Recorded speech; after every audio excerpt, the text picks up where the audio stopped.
Bonjour le Bénin, bonjour à toutes et à tous. Comme chaque matin, nous allons vous accompagner avec un regard curieux, éclairé et bienveillant sur l'actualité d'ici comme d'ailleurs. Au menu aujourd'hui, des tensions, de l'émotion, mais aussi de la passion. D'abord, cap sur la scène internationale de Paris à Abidjan, en passant par Yaoundé, la politique s'écrit en lettres de feu. En Côte d'Ivoire, le pays retient son souffle à l'approche du scrutin présidentiel. Au Cameroun, la victoire annoncée de Paul Biya divise, et en France, c'est un tremblement politique. Nicolas Sarkozy, ancien chef d'État, a passé sa première nuit en détention. Dans notre page santé, nous allons poursuivre notre série consacrée à la santé maternelle avec un focus sur les deuxième et troisième trimestres de la grossesse. Ces moments où bien se nourrir, c'est déjà bien aimé. Événement à la une ce 22 octobre à travers l'histoire, des dates, des visages, des moments qui ont marqué le temps. Retour sur les grandes pages de cette date avec Patrick Dessous. Ce sera tout à l'heure. Et puis dans Bénin Mouvement, place à l'énergie de la créativité avec Eden Food. Près de 900 000 abonnés sur TikTok, des vidéos gourmandes qui font saliver et un défi hors norme. Elle veut cuisiner 100 marmites de 50 kilos en 24 heures. Un exploit culinaire, un pari humain, une belle histoire de passion béninoise que nous allons vous raconter. Voilà l'ossature de votre matinale du jour. Restez avec nous, l'actualité est riche, savoureuse et pleine de vie. Génial, bonjour. Bonjour Herman. Comment allez-vous? Très bien, très bien. C'est un plaisir, comme tous les autres jours d'ailleurs, comme depuis lundi, comme hier mardi et comme aujourd'hui mercredi de vous avoir avec nous. Et ça sera pareil demain. N'est-ce pas? Et après-demain, et ainsi de suite. Vous êtes là, c'est pour nous servir le petit déjeuner informatif, le premier rendez-vous de l'information sur Bénin TV, le bulletin d'information.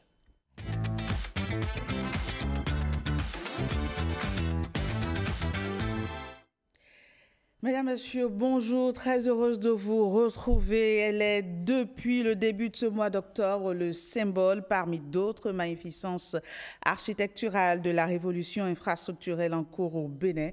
Nous parlons là de la toute nouvelle cité ministérielle 6 place des Martyrs ou du Souvenir. Le complexe administratif moderne accueille pas moins de 15 ministères. Visite guidée, ce sera avec Jennifer Sachivi et Ernest Etegou. Au cœur de la ville de Cotonou, la cité ministérielle se dresse dans toute sa splendeur, construite sur un domaine de 5 hectares. Avec une architecture moderne de 10 bâtiments identiques, la cité, conçue pour recevoir une vingtaine de ministères, abrite déjà 16 cabinets ministériels. Elle dispose d'un espace commode avec des facilités. Dans chaque ministère, nous avons du cabinet du ministre, les salles de réunion des directions centrales. Nous avons également mis en route depuis cette même date le food court, qui est un espace réellement qui permet donc d'offrir les commodités, le repas entre midi et 2 au personnel qui travaille ici. Et surtout que nous sommes au cœur de la ville, le gouvernement a décidé que cet espace soit également ouvert aux autres fonctionnaires, aux usagers qui sont aux alentours. Environ 1500 bureaux, un dispositif de sécurité moderne et renforcé et un parking à 3 niveaux de 500 places composent le joyau. La part belle a également été faite au volet paysager afin d'offrir un cadre de vie sain aux fonctionnaires et ainsi améliorer leur productivité. Les dispositions relatives à l'entretien sont également prises. Une dizaine de PME locales travaillent au quotidien pour assurer la propreté des lieux. Depuis quelque temps, on a commencé à faire le nettoyage. Nous, on s'occupe de l'intérieur. Il y a aussi une équipe qui va nettoyer aussi l'extérieur. Et il y a une autre équipe qui s'occupe de doigts verts. Il y a une équipe de nuit et il y a une équipe de jour. Nous veillons beaucoup à ça pour que ce que le gouvernement a investi ici ne soit pas détérioré dans les jours à venir. Ces premiers bénéficiaires doivent être les tout premiers à sauvegarder ce joyau que nous avons.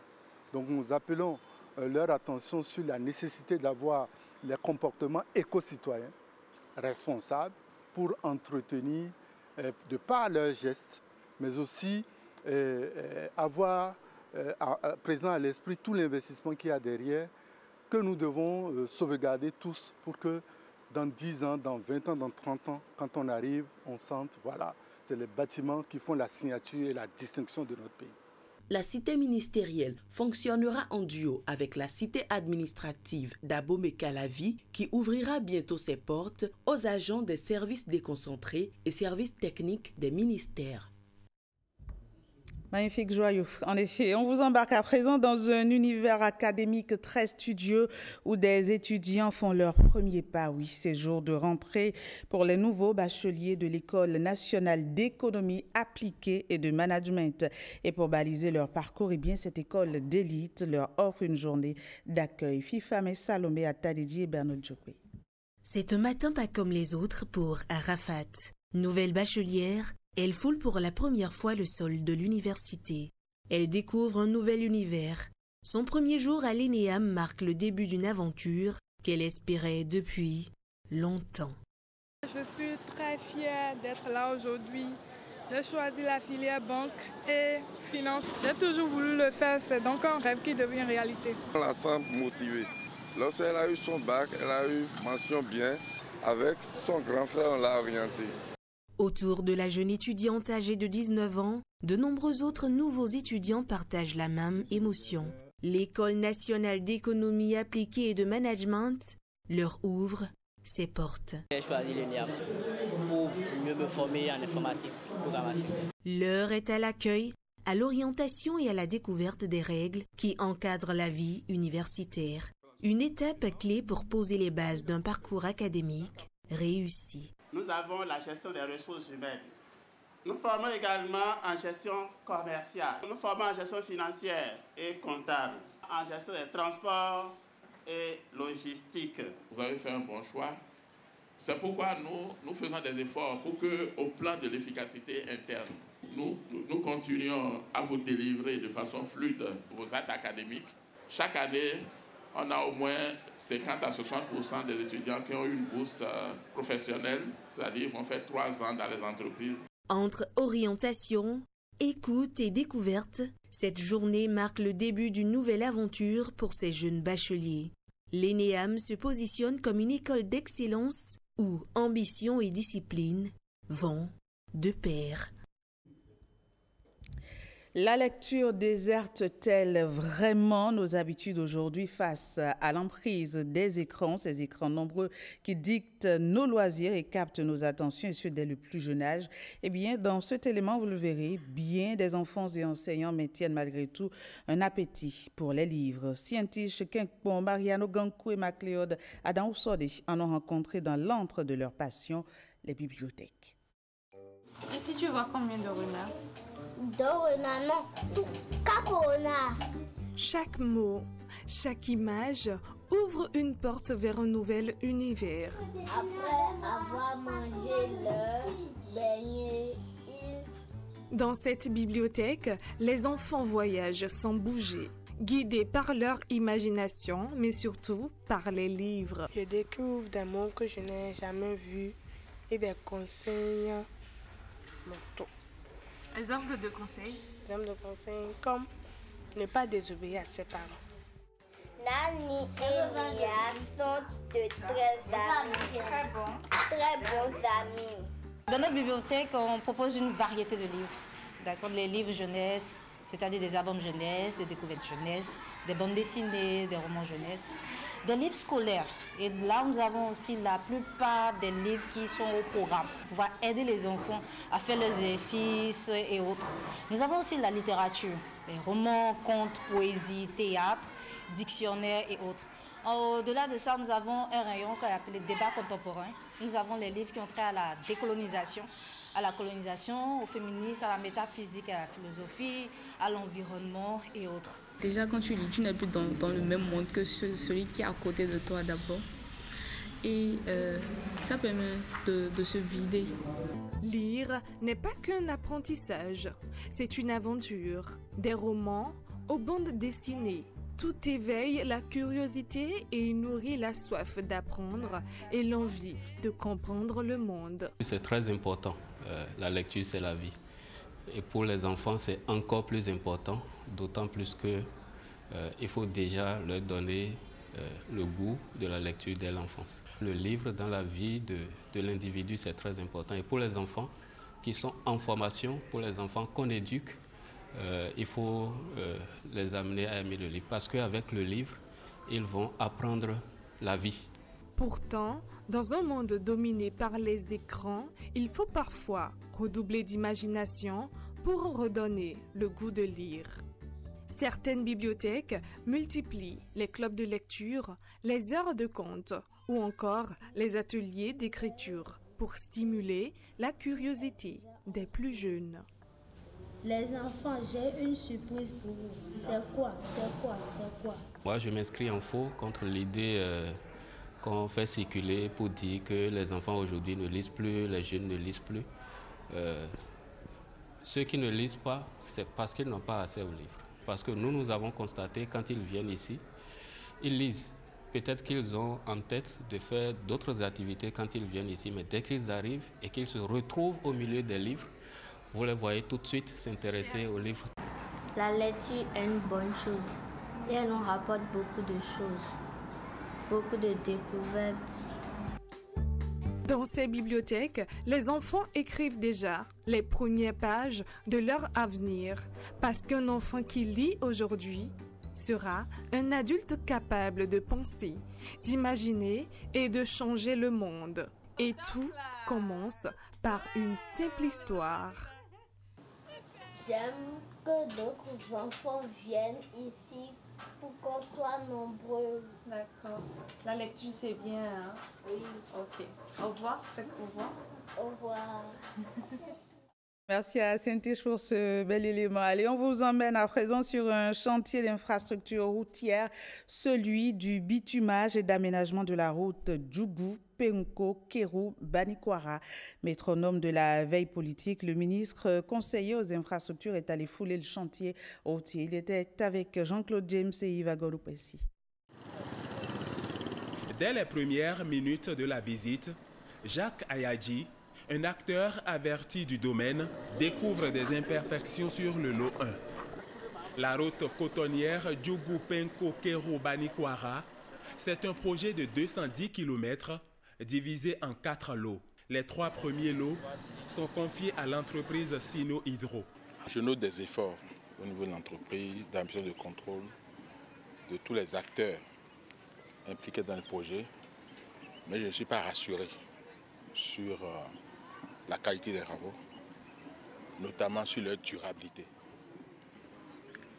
Parce qu'il y a observé à plusieurs endroits que le corps de chaussée est exposé à l'eau, alors que l'eau est le pire ennemi de la route. Je ne suis pas rassuré non plus sur la signalisation du chantier. Le chantier n'est pas bien signalé, si bien que nous ne sommes pas à l'abri des accidents. J'ai donné ils appellent ça conseil, ce n'est pas que de simples conseils, c'est des injonctions qu'il faut pour que nous puissions vraiment assurer la durabilité du projet. Si le lot 1 Djougou-Penko est à 62,79% de taux d'exécution, le lot 2 Penko-Kérou et le lot 3 Kérou Village à Konamon sont respectivement à environ 58% et 79% lors de la visite du ministre conseiller aux infrastructures. Le fan club Romuald Wadaï s'élargit, se creuser, soutenant le duo candidat de la mouvance a reçu ce week-end l'adhésion du mouvement dénommé Élan des jeunes pour un Bénin meilleur, écho des accents sur lesquels se dessine leur engagement. Nous sommes dans la commune d'Avrancourt. Écoutons le message. Ce jour marque un tournant dans notre parcours collectif car nous faisons le choix courageux et lucide de rejoindre officiellement le fan club Romuald Wadaï.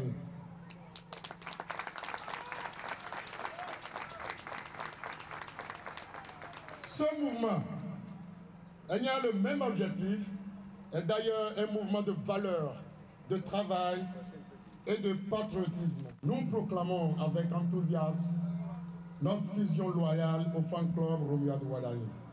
Que cette union soit le point de départ d'une nouvelle ère d'engagement et de résultats concrets pour le Bénin tout entier. Vous avez pris la bonne décision et aujourd'hui, vous devez commencer par annoncer la bonne nouvelle. La bonne nouvelle pour qu'on puisse faire sortir tout le monde et ils doivent s'aligner derrière le duo gagnant, derrière la jeunesse, derrière la promotion du chant. À quelques jours d'une importante rencontre régionale sur la régulation de l'électricité, les acteurs du secteur de l'énergie des pays membres de la CEDEAO affûtent leur stratégie. Ils se réunissent dans les prochains jours pour préconiser des mécanismes de coopération énergétique plus efficaces entre États ouest-africains. Coupures fréquentes de courant, factures élevées, accès limité à l'électricité dans les zones rurales. Les défis sont immenses pour le secteur de l'énergie. Pour trouver des solutions à ces problèmes du quotidien, un atelier régional se tient à Cotonou. Les acteurs impliqués vont réfléchir sur les bases d'une meilleure régulation et au renforcement de la coopération entre les États ouest-africains. Nous sommes dans une dynamique régionale, nous sommes dans une dynamique de coopération où les chefs d'État de la sous-région ont bien compris qu'il y a des ressources énergétiques qui sont inégalement réparties sur l'ensemble du territoire des 14 pays. Et ils ont décidé de mettre ensemble un outil institutionnel qui va faciliter la coopération entre les États. Et l'objectif de cet outil institutionnel, c'est d'aller chercher les ressources pour les partager au mieux aux citoyens de chaque État. Les échanges permettront également d'identifier des solutions concrètes pour stimuler les investissements, renforcer les infrastructures et accélérer l'intégration du marché régional de l'électricité. Quand on a autant d'acteurs, il faut définir dans quel contexte, quelles sont les règles qui régissent le fonctionnement du secteur de l'électricité. L'ARE est l'organisme qui est en charge justement de non seulement s'assurer que les règles qui ont été définies sont respectées, mais en plus, il doit s'assurer que les évolutions des règles sont conformes à l'intérêt de toutes les parties. Justement, l'objectif du président, c'est de s'assurer que tout ce qui vient dans le panier de la SBE ou de la SBPE est facturé au bon coût aux citoyens. À travers ce forum, c'est tout le quotidien des populations ouest-africaines qui pourrait être amélioré grâce à une électricité plus stable, plus accessible et mieux gérée. Sport à présent, le football béninois franchit une nouvelle étape sur le terrain de la responsabilité sociale. L'UNICEF et la Fédération béninoise de football ont signé un accord pour protéger les enfants dans la pratique sportive. Un partenariat qui vise à faire du football un véritable espace d'éducation, d'inclusion, mais aussi de respect des droits de l'enfant. Blaise Adampo. Signature du mémorandum d'accord, échange de paraphes, symbole d'un engagement commun. UNICEF Bénin et la Fédération béninoise de football s'unissent pour bâtir un football protecteur, inclusif et porteur d'espoir pour les enfants et adolescents du Bénin.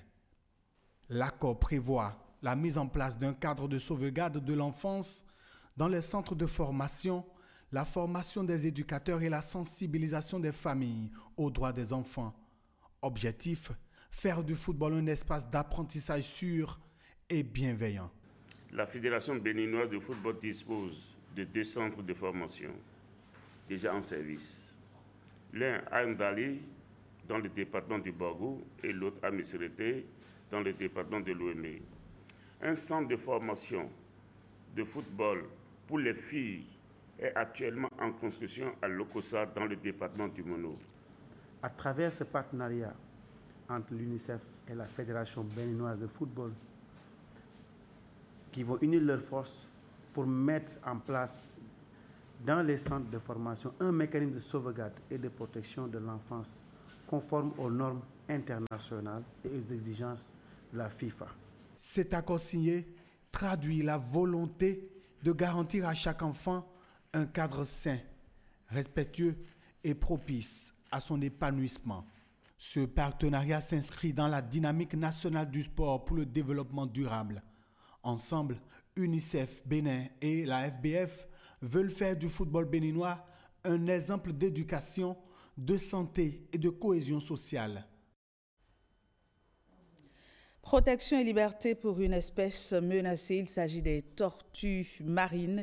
Leur sentinelle, l'ONG Nature Tropicale, s'allie à WAPCO et l'ABE pour les pouponner. Certaines de ces tortues échouées sur les côtes ont eu droit à un lâcher dans leur milieu naturel.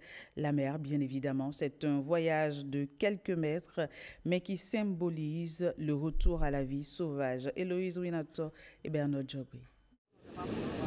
Cette étendue de sable immaculé abrite une scène d'une intensité rare.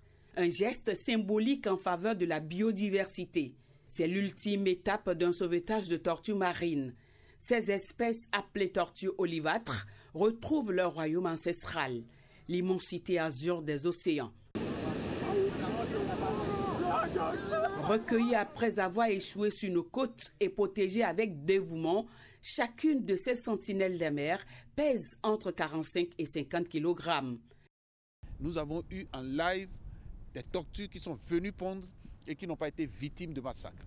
Et je crois que tous les participants ont été satisfaits de retrouver qu'effectivement des tortues viennent chez nous et qu'on les libère, ce qui n'est pas commun. Mais deuxièmement, c'est qu'avec les actions menées par des bénévoles, des éco-gardes pendant plusieurs années, c'est que nous avons, au cours de cette saison, la présence aussi des bébés tortues. 25 ans. Ce geste de restitution incarne une promesse solennelle, celle de l'engagement résolu de WAPCO en faveur de la préservation de l'environnement. Un engagement qui intègre la formation et la sensibilisation du personnel et des gardes-côtes. C'est pour sensibiliser beaucoup d'autres entreprises. Selon les tests de la République, la loi cadre sur l'environnement, les entreprises qui ont des impacts dans n'importe quel milieu doivent réaliser ce qu'on appelle l'étude d'impact environnemental, mais aussi avoir un plan de gestion environnementale. Et WAPCO a montré qu'il est nécessaire de le faire. Si aujourd'hui, ils se sont engagés pour contribuer à la protection des tortues. L'Agence béninoise pour l'environnement, l'ABE, et l'ONG Nature Tropicale conduisent cette activité. Les deux institutions œuvrent de concert de façon remarquable à la protection des tortues marines et le rétablissement de l'équilibre de l'écosystème marin. Voilà, c'est la fin de ce bulletin que j'ai pris du plaisir à vous présenter et j'espère que vous avez apprécié également. Absolument, que nous avons pris également du plaisir à suivre. On se retrouve demain, n'est-ce pas? C'est ça. Toujours avec le même plaisir? Évidemment. Le même punch? N'en doutez pas. Et le même beau sourire aussi. Merci. Génial, à demain. Sur Bonjour le Bénin tout de suite. Et maintenant, nous allons ouvrir la page politique de cette émission Instant Politique dans votre télé.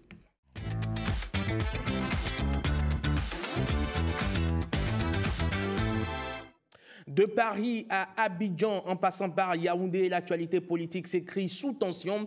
En Côte d'Ivoire, l'heure est à l'attente. À quelques jours du scrutin présidentiel, eh bien, le climat politique reste chargé d'enjeux et d'incertitudes. Au Cameroun, la proclamation des résultats ravive les divisions. Paul Biya annoncé vainqueur, mais le Kantiroma conteste. Et puis en France, c'est un énorme séisme politique. L'ancien président Nicolas Sarkozy a été incarcéré. Il a passé sa première nuit en détention, une première dans l'histoire contemporaine du pays. Nous évoquons toutes ces actualités avec Hamzat Abdoulaye. Il est spécialiste de l'actualité internationale. Bonjour et bienvenue. Bonjour.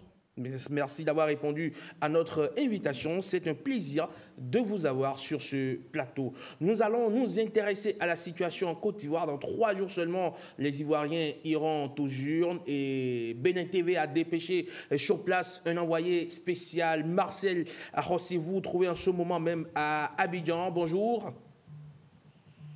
Herman Amégan, bonjour. Bonjour à tous, bonjour à toutes. Comment ça se passe? Quelle est la situation? Quelle est l'ambiance actuellement du côté d'Abidjan? On le sait, dans 3 jours, je dirais, les Ivoiriens se rendront aux urnes pour élire leur nouveau président. Eh bien, quelle est l'ambiance sur le terrain et comment se prépare ce scrutin sous haute surveillance, Marcel? Ambiance toute particulière pour cette fois-ci, cette édition électorale. Eh bien, on peut parler d'un calme, presque trop calme, Herman. L'ambiance à Abidjan est relativement plate, en fait, sans la ferveur habituelle des grandes campagnes électorales qu'on connaît à la Côte d'Ivoire. Certes, les affiches des candidats sont bien visibles, les caravanes sonorisées sillonnent les rues, mais la mobilisation reste timide, en fait. Et dans plusieurs quartiers, Les populations vaquent à leurs occupations sans réel engouement politique. Même constat dans d'autres régions du pays où les meetings peinent à rassembler vraiment. C'est une campagne qui semble prudente, presque sous contrôle, marquée surtout par une certaine retenue, sans doute, liée aux tensions des derniers jours et aux mesures sécuritaires désormais très strictes, mais alors très strictes. Justement, Marcel, parlant de ces mesures sécuritaires, on a appris de nouvelles restrictions. Que faut-il retenir de tout ceci? En fait, Herman, les ministres de l'Intérieur et de la Défense ivoirienne, bien sûr, ont pris un arrêté conjoint publié vendredi soir seulement, interdisant donc tout rassemblement politique, sauf pour les partis officiellement engagés dans la présidentielle. C'est une décision qui fait suite aux violences observées la semaine dernière à Abidjan et à plusieurs incidents signalés à l'intérieur du pays. Depuis le 11 octobre, on dénombre déjà plus de 700 interpellations et une cinquantaine de manifestants condamnés à 3 ans de prison ferme. L'objectif affiché du gouvernement est clair ici, préserver l'ordre public à l'approche du vote, mais dans les faits, cette mesure restreint aussi l'expression politique de certaines franges de la société civile, ce qui nourrit quelques critiques dans les milieux des droits humains. Marcel, vous restez avec nous. On revient ici en plateau avec notre invité ici, Abzat Abdoulaye. Justement, Abzat, à quelques jours du scrutin, comment est-ce que vous qualifierez, vous pouvez qualifier, j'allais dire, le climat politique actuel en Côte d'Ivoire? Crainte, méfiance ou tension? Je dirais que c'est un climat chrysogène auquel on assiste en Côte d'Ivoire sous ces élections, justement à cause du contexte qui implique un 4e mandat d'Alassane Dramane Ouattara et qui matérialise aussi l'exclusion des ténors de l'opposition, en l'occurrence M. Tidiane Thiam et M. Gbagbo, qui sont des figures, je vais dire, clés de l'opposition ivoirienne. Alors, je pense qu'à l'heure où nous parlons, il n'est plus question de les intégrer ou quoi que ce soit au sein de cette liste parce que c'est déjà une décision de justice dans un premier temps. Ensuite, cela a été acté par la Cour elle-même. Donc, je pense qu'à l'heure où nous parlons, il est beaucoup plus question de savoir est-ce que ces jeux électoraux vont se dérouler dans les meilleures conditions, à savoir dans un climat d'apaisement, dans un climat qui ne va pas susciter encore plus de tensions auxquelles on a eu à assister déjà ces derniers jours. Alors, Martial fait bien Marcel fait bien de rappeler qu'actuellement, il y a environ 700 interpellations et une cinquantaine de personnes condamnées. Donc cela montre l'ambiance chrysogène qui se situe durant ces jours d'élection. Justement, comme on peut le voir sur ces images, on a vu une manifestation d'il y a quelques jours être réprimée, des policiers donc, qui ont réprimé certains manifestants. Oui, ceci nous rappelle un peu les dernières élections présidentielles auxquelles on avait, durant lesquelles on avait constaté effectivement les mêmes ambiances qui ont été brimées, les manifestations réprimées et des centaines d'arrestations orchestrées. Mais il faut comprendre que c'est au nom aussi surtout d'une certaine sécurité que défend l'État. Et au nom de cet intérêt, je pense qu'il y a une certaine légitimité pour le régime surtout de faire cette vague, je dirais, offensive d'interpellation. Très bien. Alors, on a posé la question à quelques Ivoiriens de Dabo. C'est une ville proche d'Abidjan. On va dire c'est le fief même du peuple akan. On va suivre ce qu'ils disent, ce qu'ils pensent, ce qu'ils ressentent à l'approche de ce scrutin présidentiel. Plutôt calme. C'est peut-être vrai que dans un village, on a vu quelques petits remous, mais ces remous sont vite calmés. Voilà.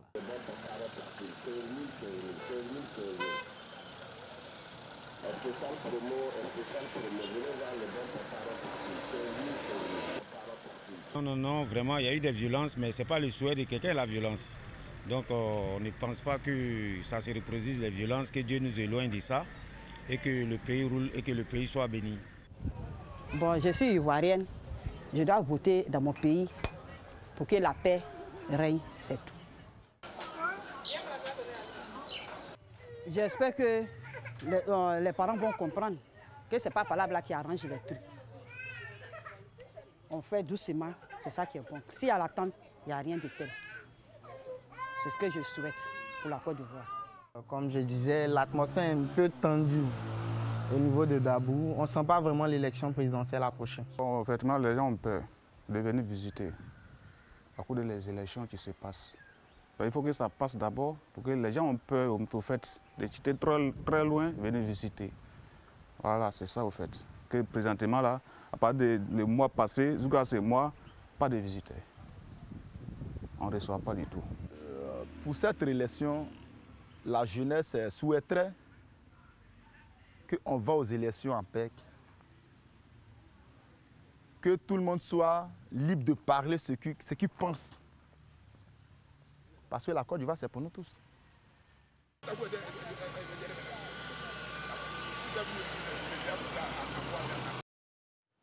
Voilà donc ce que pensent ces Ivoiriens. Ces Ivoiriens, on le sait, un peuple meurtri par, on va dire, des violences électorales déjà passées.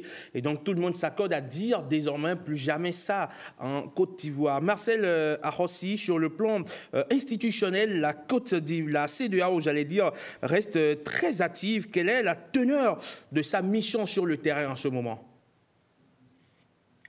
Eh bien, Herman, la mission d'observation de la CEDEAO, dirigée par l'ancien vice-président de la République fédérale de Nigeria, le professeur Yemi Osinbajo, multiplie, lui, de son côté, les consultations. Elle a eu déjà rencontré un candidat à la présidentielle, notamment hier, Awa Domelo, une partie de la société civile, puis la commission électorale indépendante, CEI, en Côte d'Ivoire. Le président de la CEI a d'ailleurs tenu à rappeler que la Côte d'Ivoire avait déjà connu 5 accords politiques sans que cela ne résolve durablement les tensions. Et il a insisté sur un point fort: la démocratie ne se résume pas au droit, elle repose aussi et surtout sur des obligations. Ce sont ces mots, un message clair à l'adresse de la classe politique et des électeurs à quelques jours du scrutin. Et la mission, Marcel, s'est aussi rendue à la haute autorité de la communication audiovisuelle, la ACA. Que faut-il retenir de cette rencontre?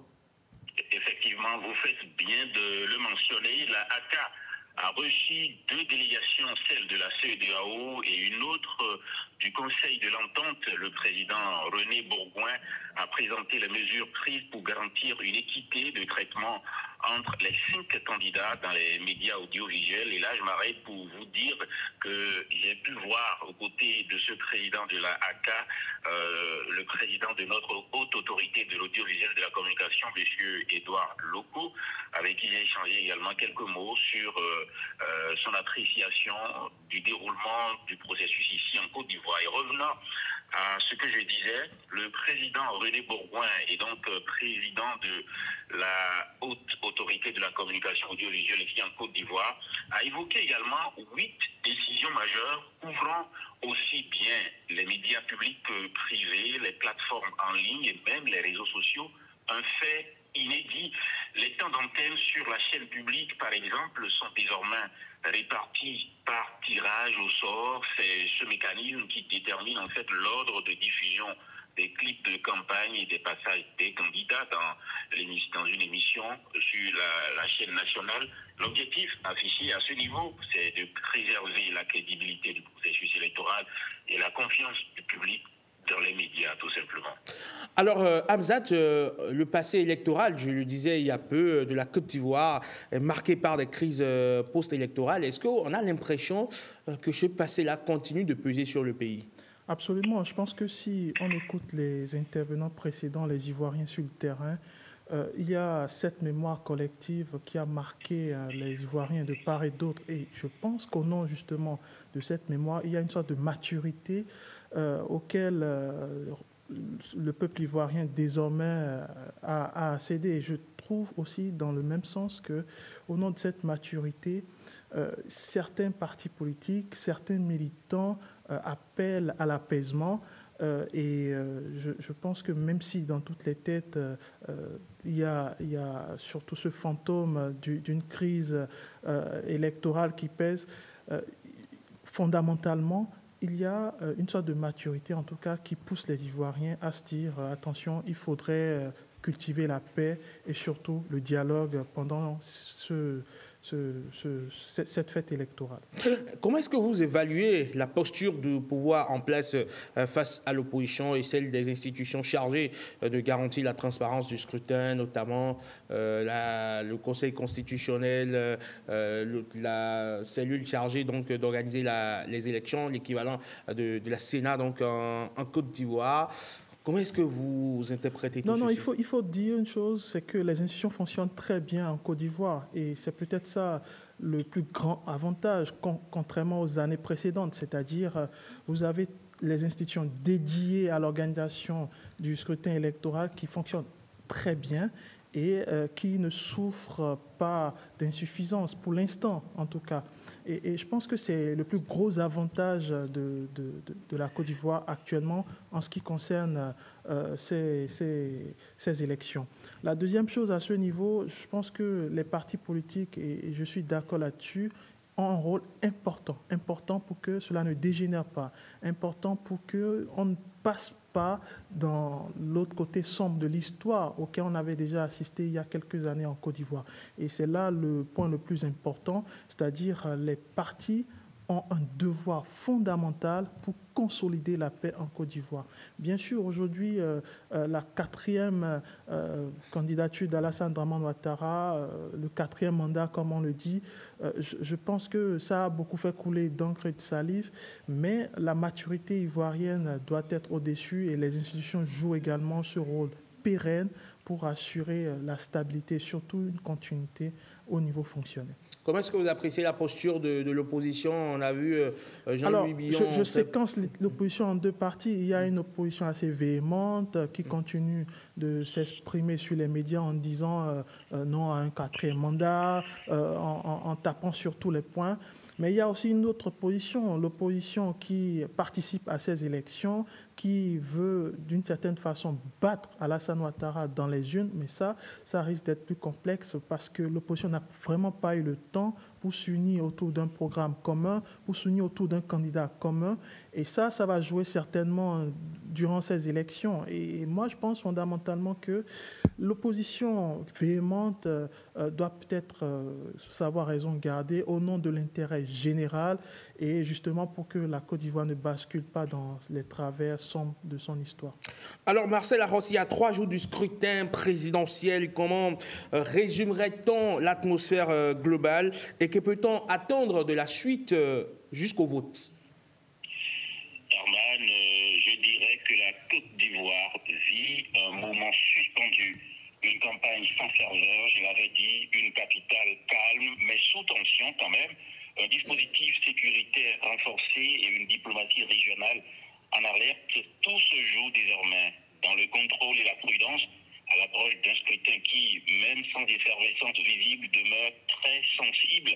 La vraie question, c'est de savoir si ce calme apparent tiendra jusqu'au jour du vote et au lendemain du scrutin.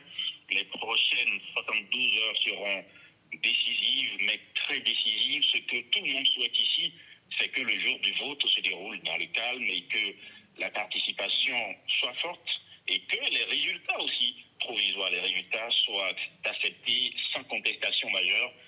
La CEDEAO, de son côté, restera présente jusqu'à la proclamation des résultats pour veiller à ce que le choix des urnes soit respecté. Merci beaucoup à vous, Marcel Arrossi. On vous souhaite un très beau séjour sur les bords de la lagune Ébrié. On reviendra vers vous au besoin pour nous donner des informations de première main, observer tout ce que vous voyez autour de vous. Et j'espère, sans doute, je le suppose, que vous ferez le devoir de nous en parler ici sur Bonjour le Bénin, mais également à travers les éditions du journal télévisé.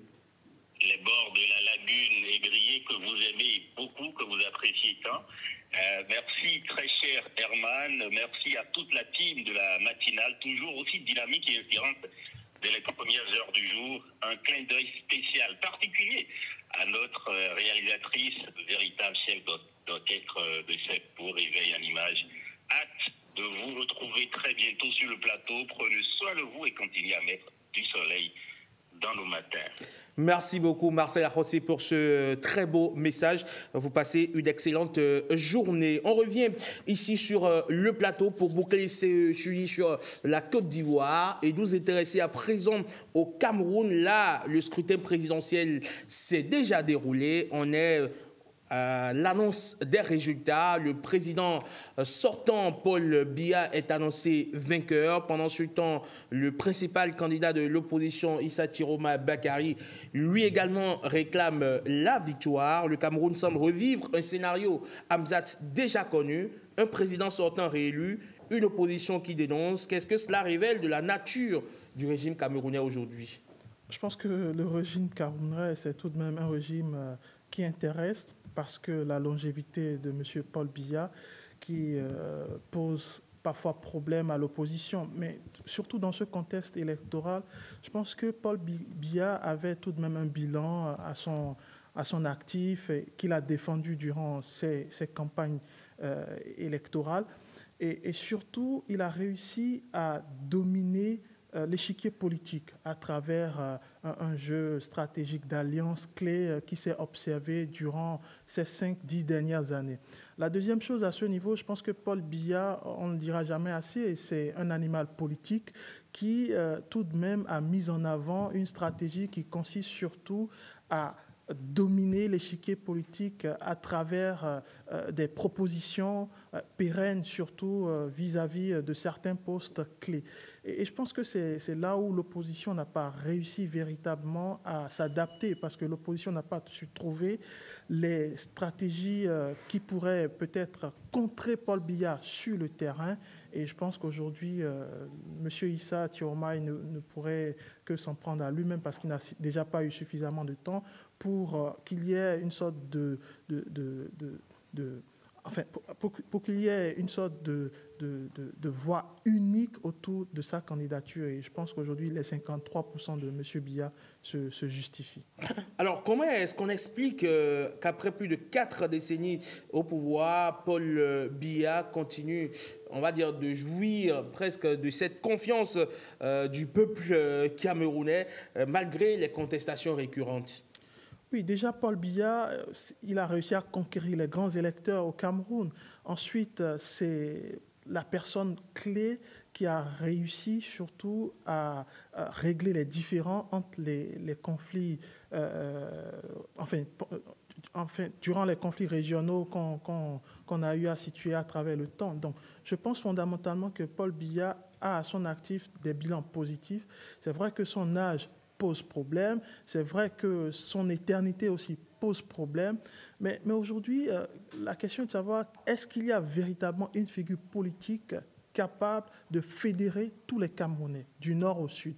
Est-ce qu'il y a véritablement une figure clé au Cameroun capable d'assurer cette continuité du bilan de Paul Biya? C'est là la véritable difficulté. Bien sûr, la longévité pose problème. Bien sûr, l'alternance qui n'existe pas, parce qu'il faut être clair là-dessus. Quand vous prenez la tête des institutions au Cameroun, on se rapproche plus d'une gérontocratie que d'une démocratie. Donc oui, effectivement, il y a beaucoup de choses qui restent à faire, mais le contexte exceptionnel camerounais prouve une nouvelle fois que la continuité a un prix, que la stabilité a un prix, que fédérer les différentes tensions du nord au sud, d'ailleurs la partie anglophone s'est calmée depuis maintenant plusieurs mois à cause justement de cette posture de Paul Biya, capable de dominer les tensions et capable surtout de faire de meilleures propositions à des personnes belligérantes éventuellement, même s'ils émergent du domaine politique.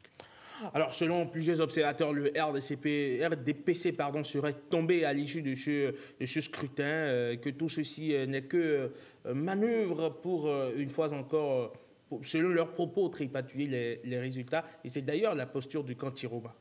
Oui, je pense que nous sommes face aux mêmes accusations durant les élections présidentielles auxquelles on a déjà vu des figures fortes de l'opposition faire face au président Biya. Donc, c'est des accusations qui doivent être démontrées et je pense qu'il y a des institutions, surtout en la matière, qui sont capables d'analyser ces accusations, qui sont capables de dire est-ce que ces accusations sont fondées ou non.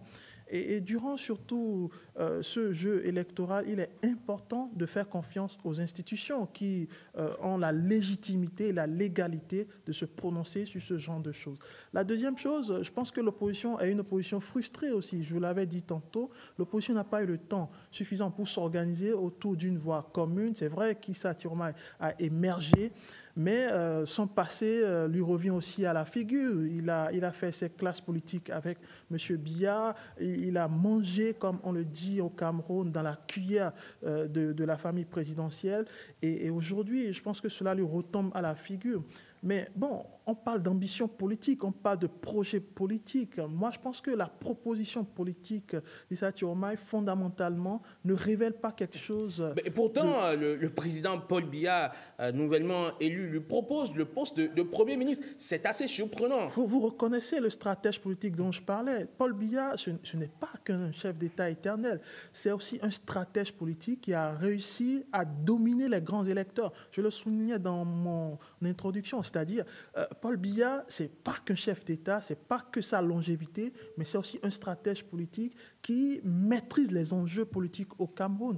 Et vous savez, le contexte a été marqué par des crises internes, par des crises et des rivalités régionales, mais surtout, tout ceci s'est estompé où on observe tout de même une sorte d'accalmie grâce à ce leadership de Paul Biya. La véritable question que je me pose, c'est que quand il sera extirpé de la machine, qu'est-ce qui restera de l'appareil politique au Cameroun? Qu'est-ce qui restera de l'appareil démocratique ou de l'appareil systémique au Cameroun? Je pense que c'est à cette question auquel peut-être les hommes politiques doivent penser, c'est-à-dire à l'après-Biya, parce qu'on ne doit pas oublier qu'il est âgé, on ne doit pas oublier qu'à cet âge, tout peut vous lâcher, justement. Donc, on a déjà observé dans d'autres États africains des chefs d'État qui avaient une sorte d'éternité au pouvoir, mais une fois qu'ils ont quitté la machine, eh bien, c'était le désastre, le capharnaüm absolu qu'on a constaté. Donc, est-ce que les hommes politiques, est-ce que les institutions sont suffisamment prêtes pour faire face à l'éventualité d'une absence de Paul Biya dans les prochaines années? Faut-il voir en cette main tendue du président Biya ou du camp Biya une reconnaissance tacite de la défaite de leur candidat?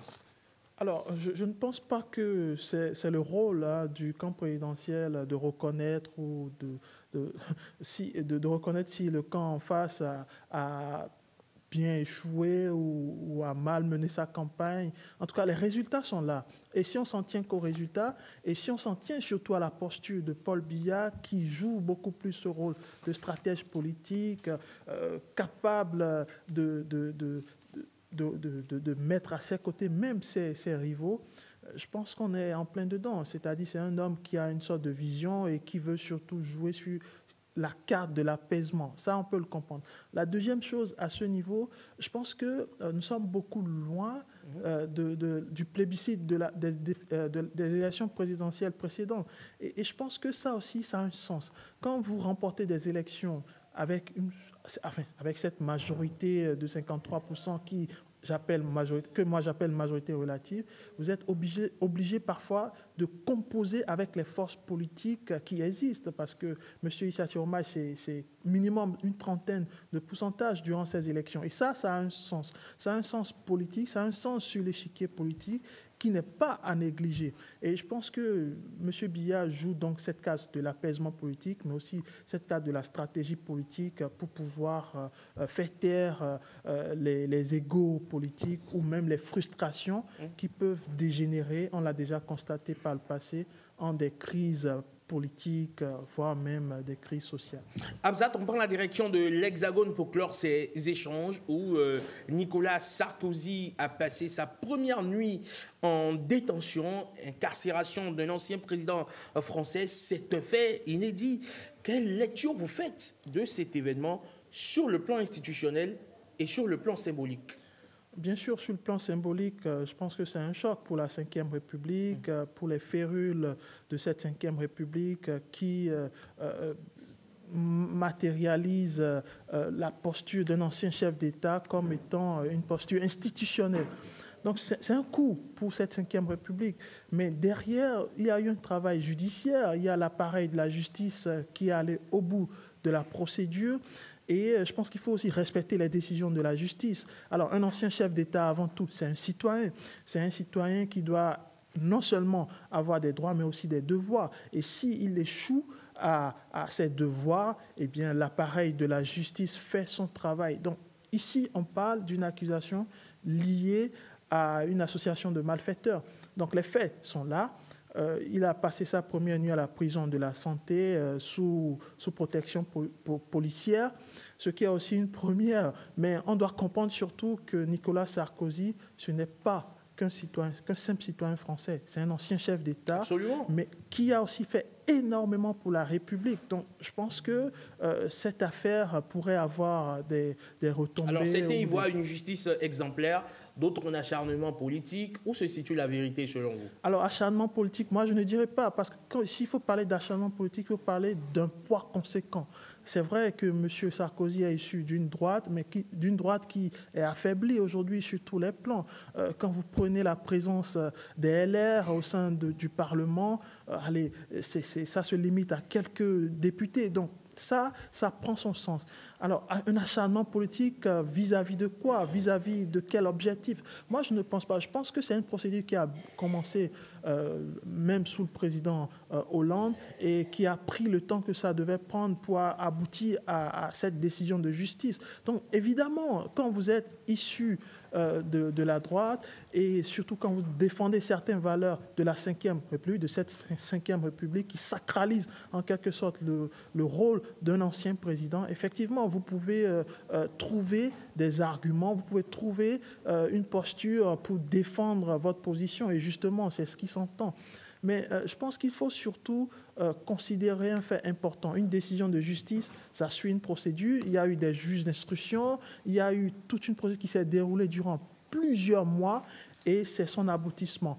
Mais M. Sarkozy a toujours des leviers sur lesquels il peut appuyer pour éventuellement clamer ou dire mieux sa posture d'innocent qu'il réclame. Donc je pense qu'aujourd'hui, les dés sont pipés en la matière. La procédure, en tout cas les leviers existent pour qu'il puisse éventuellement mieux défendre son cas et on verra bien comment cela va se dérouler. Merci beaucoup à vous, Hamzat Abdoulaye. Vous êtes spécialiste de l'actualité internationale. Merci d'avoir posé votre regard sur ces différents sujets, de la Côte d'Ivoire à la France en passant par le Cameroun, évidemment, où l'actualité politique s'écrit en lettres de feu. On va continuer par superviser tout ceci de très près et voir ce qu'il advient, notamment de la Côte d'Ivoire qui élit un prochain président. C'est dans 3 jours seulement. Nous allons y revenir avec Marcel. Au Cameroun, on verra si, évidemment, la contestation de Issa Chiroma Bakary ira plus loin que ce qui se fait actuellement. Et si en France, Nicolas Sarkozy va passer davantage de temps en détention où on aura un modus vivendi qui lui permettrait de recouvrer sa liberté, pourquoi pas, de continuer sa détention, mais sous une autre forme, sous une forme moins humiliante pour un ancien président de la République. Il faut dire les termes. Bon, humiliante, c'est vous qui le dites, mais je pense que vraiment, il existe des leviers pour que cela soit raccourci. Et il existe aussi la possibilité d'une grâce présidentielle. Rappelons, et je finis là-dessus, qu'il a été reçu par le chef de l'État juste la veille de son incarcération. Donc je pense que ça a du sens. Le ministre Gérald Darmanin a dit qu'il irait le voir en prison pour s'assurer des conditions de son incarcération. Exactement. Donc je pense que ce n'est pas un détenu comme les autres et on verra très bien dans les prochains jours comment cela se déroulera. On ferme la page politique et on ouvre la page santé de cette émission où on va retrouver Heureuse d'annoncer. Hier, on était déjà en train de vous parler de ces aliments qu'il faut privilégier lorsque vous êtes enceinte parce que justement, votre santé materno-fœtale nous intéresse et nous avons envie de contribuer évidemment à votre plein épanouissement sur le plan sanitaire. Je retrouve mes chroniqueurs, c'est toujours la même équipe, la même team, Patrick, Heureuse, Amandine.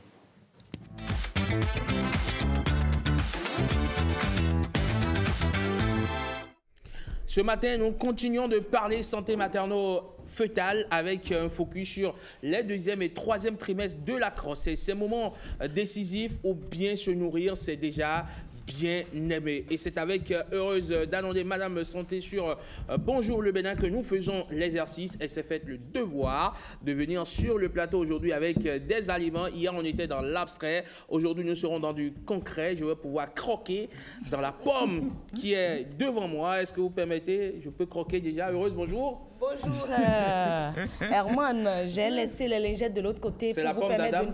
Pas d'Adam. Non, non, Adam est parti avec sa pomme pour nous donner la paix. Ah oui? Alors, vous êtes venu sur le plateau avec, avec tout. Il y a de la pomme, il y a la mangue gouverneur, c'est ça, non? Il y a du... Ça, c'est quoi? Ça, c'est graine de couche. C'est ça en frais et ça, c'est grillé. D'accord. Okay. Donc, on obtient à partir de ce fruit-là. On appelle ça potiron. Potiron, ouais. D'accord. Je vois aussi de la menthe. Oui, de la menthe, le basilic. La menthe rouge, c'est ça, hein? Oui, la menthe rouge. D'accord. Et à côté? Le basilic. Le basilic. Le basilic. Okay. D'accord. On peut cultiver dans son jardin à la maison. Et de l'autre côté... Il y a des œufs également. Ah ouais. Il y a des œufs, il y a les œufs de cailles. Ah, ça, c'est l'œuf de dinde. Et ça, c'est l'œuf de poule. L'œuf de poule artificiel. Ok.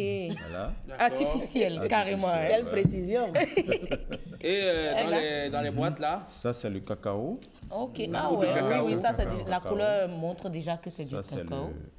Le baobab, ça doit être le baobab. Ok, oui, c'est le baobab. Et ça? Et ça, c'est le néré. Ah, d'accord. D'accord. Très bien. Heureuse, nous sommes aujourd'hui dans les deuxième et troisième trimestres. Ça voudra dire qu'on a déjà passé le premier trimestre et que le ventre commence déjà à s'arrondir de plus en plus. Que désormais la population est informée qu'on est enceinte. Ah ouais. Encore qu'il y a certaines femmes de type vraiment de corps, vraiment de petit type, qui jusqu'à la fin, comme jusqu'à la fin, pratiquement, on voit le bébé. Et on se dit, ah, elle était enceinte.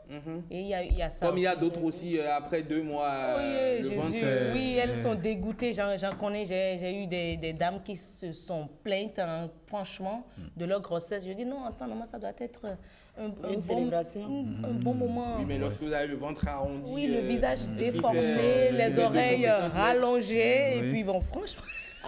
Il faut dire également qu'il y a des grossesses qui ne pardonnent pas. Non, mais franchement.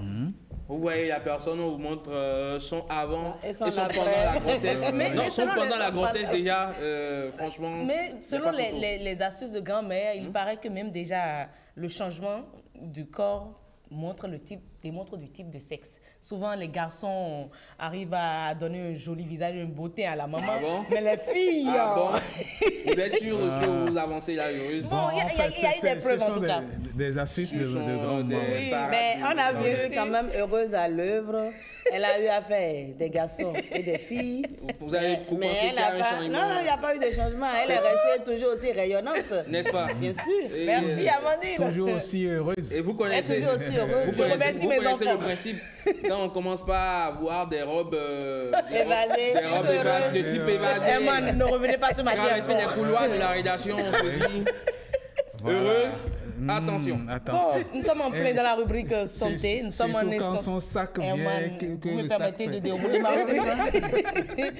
Je vais vous inviter, mesdames et messieurs, à suivre l'avis de ces quelques citoyens qui nous disent ce qu'ils pensent de la grossesse et de l'alimentation. Comment la femme doit se comporter. La femme enceinte, bien sûr, doit se comporter en matière d'alimentation. Une grossesse sereine, il faut privilégier les fruits et légumes et les poissons gras tels que la sardine, le saumon. Pour une femme enceinte, la quantité doit prendre par jour est de 2 à 2,5 litres par jour. Il y a l'alcool aussi qu'on doit éviter et aussi diminuer la consommation de caféine. Quand tu as envie de tomber enceinte, il faut se préparer d'abord, consommer, prendre des médicaments, le faire, se préparer pour avoir l'attitude qu'il faut pour que le bébé soit sain, le bébé soit bien formé. Eh bien voilà, Herman, voilà la vie de... On a compris quand même il y a eu un homme, on a compris que l'information est quand même passée en quelque sorte. Les gens, qu'on le veuille ou pas, ont une information un peu précise de l'alimentation que la femme enceinte doit adopter au cours de cette période. Alors, Monsieur Zinvoido, nous sommes encore là aujourd'hui. Vous avez garni notre plateau et c'est bien joli à voir. Que la rubrique et que l'émission prenne fin. Oui, pour que je puisse croquer dans Karamat va nous envoyer une lingette pour nettoyer tout ça, de croquer tout ça. Je préfère pas croquer devant les téléspectateurs. Parce qu'en 2 cours, j'ai fini cette histoire. Alors, Patrice Zinvoido, nous sommes en plein maintenant dans le 2e trimestre. Ouais. Quels sont les aspects importants que doit maîtriser la femme enceinte? Alors, le 2e trimestre, nous allons focaliser plus sur les protéines. D'accord. Les protéines animales et les protéines végétales. Alors, plus de protéines animales, moins de protéines végétales pour la formation du fœtus. Et en matière de protéines animales, nous avons sur ce plateau, vous avez également des types d'œufs. Voilà, nous avons l'œuf de pintade, c'est l'œuf de pintade. Vous voyez comment c'est l'œuf. C'est joli, c'est petit. Ça, c'est quel œuf? Poule locale. Ah oui, la couleur diffère. Voilà, oui, poule locale, c'est très blanc. C'est aussi petit. Voilà. Une question des paresseux. Oui, voilà. Mais quand ça va sortir pour les bicyclettes, vous voulez quel genre de... C'est tout minuscule là. Vraiment. À la limite, vous mettez ça dans la bouche d'un bébé, ça passe. Ça passe, franchement. Franchement, et maintenant. Ça, c'est la dinde. La dinde, oui. Oui. Très riche en protéines. D'accord. Je préfère que nous associons soit la pintade et la dinde. Ok, d'accord. Pour retrouver, former bien les fœtus. D'accord. Donc, on peut sauter ça. On peut prendre le jaune d'œuf, on peut préparer à vapeur. D'accord. Mais renforcer par le potiron. Le potiron, d'accord. Qui est la source du jus de tomate. On peut prendre potiron, tomate, carotte. Okay. On retrouve la vitamine A, le fer, parce qu'elles ont besoin du fer aussi. Okay. Donc, quand on regroupe, on fait la sauce, on peut casser les œufs dedans, et on peut prendre ça légèrement avec du pain au petit déjeuner, en renforçant par la pomme et la mangue au petit déjeuner, gouverneur. D'accord, là c'est un repas complet. Un repas complet. Parfait. Et elle peut prendre ça dans la journée. Et aussi prendre la menthe. La menthe aussi est riche en protéines. En infusion ou bien en infusion. Protéines maigres, renforcées par le néré. Le awa. Enfin, on dit awa. Oui. Et vous prenez ça en smoothie. Tout ça, c'est-à-dire qu'elle doit retrouver un bon petit déjeuner comme un roi, comme une reine le matin. Oui, il y a la mangue gouverneur, donc comme un gouverneur. Voilà. Maintenant, celle qui ne prend pas le néré, le néré c'est en poudre là? Oui, c'est en poudre. Et celle qui a l'habitude de consommer la moutarde locale par exemple? Oui, c'est bon. Ça peut remplacer. Ça peut remplacer. Si à chaque fois je fais mon repas et je mélange un peu la moutarde locale dedans, mais moins salé. Moins salé. Moins salé. Ah, ok. Parce que souvent nos moutardes sont très salées. Donc je préfère qu'elle prenne la graine, si elle peut peut-être... prendre la... Tellement bon. Ah ouais? Passez-moi, je vais voir. Franchement. Ah oui. Ah ouais, vraiment, en fait, je me rappelle mon enfance, quoi. Moi, c'est transporter plus de 20 ans en arrière. Franchement, on sent que c'est vraiment du hara pur, voilà, le néré pur. Le néré pur. Et c'est ça qui renforce le fœtus. C'est condensé de vitamine B, vitamine C, le fer, et facilement... Nous rentrons à la 3e étape pour l'accouchement. Je vais vous donner quelques recettes aussi. Pour faciliter l'accouchement. Et là, simplement, notre président descend ou bien l'enfant descend. Maintenant, concernant les viandes, on peut prendre des œufs le matin et prendre des viandes à midi. Donc, il faut espacer. S'il s'agit des viandes, si la personne a les moyens, il peut prendre... la pintade, la viande pintade, ou bien le poulet, ou bien la poule plutôt, ou bien la poule, ou bien le coq, je ne sais pas, que ce soit le mâle ou bien la femelle. Et on grille ça. En grillant cela, il ne faut pas frire. Parce qu'à cette étape-là, il faut prendre des aliments semi-sains. Il faut éviter l'huile, le sel, il faut puiser la graisse de protéines même. En appliquant le mode de cuisson, en mettant beaucoup d'oignons, beaucoup d'ail, beaucoup de basilic et de menthe, Même la menthe? Bien sûr. C'est-à-dire, vous prenez au moins quelques branches de menthe et de basilic, vous écrasez avec l'oignon, l'ail, et vous mettez la protéine, c'est-à-dire la viande dedans, pendant quelques minutes. Marinade. Très bien. Et vous passez maintenant à la grille ou bien au four, et vous consommez ça avec... Mais on ne va pas frire? Non, il ne faut pas frire. D'accord. Donc, si je comprends bien, la menthe, quand même, c'est l'allié de la femme enceinte du début de la grossesse jusqu'à la fin. Très bien. On peut prendre la mangue et faire mangue au smoothie avec du néré, avec du cacao, avec aussi de la pomme. Le cacao qu'on a à côté de Patrick là-bas. Oui. Et aussi la banane. La banane aussi est très riche en protéines. Et c'est une coupe fin. Quelle banane? Parce qu'on en a plusieurs variétés. Nous avons plantain, nous avons la banane jaune, les tout petits. Et il y a une banane qu'on appelle planta. Planta, voilà aussi. Enfin, on dit bamekekui. Oui, c'est aussi bon. On trouve ça dans les maritages. Et sautoumon. Sautoumon aussi, c'est bon, mais de bonnes sources. Parce qu'aujourd'hui, maintenant, vous savez, le sautoumon, on les force à être mûrs. Donc, il faut les cueillir, il faut regarder le temps pour les cueillir. Et vous faites votre smoothie avec les différents types de fruits. Et la base, c'est la sauce. Il faut faire la sauce avec le potiron. Obligatoirement. Avec les graines. D'accord. En cas où on n'aura pas le potiron, on peut prendre ça en purée et lier la sauce avec. Rappelez-nous ce que ça, c'est... Ça, c'est la graine de courge. Courge, d'accord. C'est des acides oméga 3. Oui. dont le cœur en a besoin, les artères, aussi le système immunitaire en général. Mais quand vous parlez de potiron, est-ce qu'on en retrouve partout? Est-ce que c'est accessible? Oui, c'est dans tous les marchés, surtout les bonnes dames qui vendent les légumes. Il faut souvent acheter ça. Et c'est ça. Quand vous prenez ça, vous êtes excepté de plusieurs maladies. J'en venais, parce que si la femme enceinte à cette étape de sa grossesse ne respecte pas tout ça, quels sont les problèmes? Est-ce qu'il y a des malformations qui surviendront? Est-ce qu'il y a des risques? Il y a des risques. Il y a des femmes souvent en état de grossesse, elles sont définitivement hyper tendues. Ah oui, oui. Et éviter que les femmes consomment, mangent en ville. Parce qu'une femme en état qui mange en ville, c'est le sel. C'est le sel. bouillon, c'est le sel, c'est l'huile. Exagéré. C'est les ajusteurs de goût. On vous met ça à foison.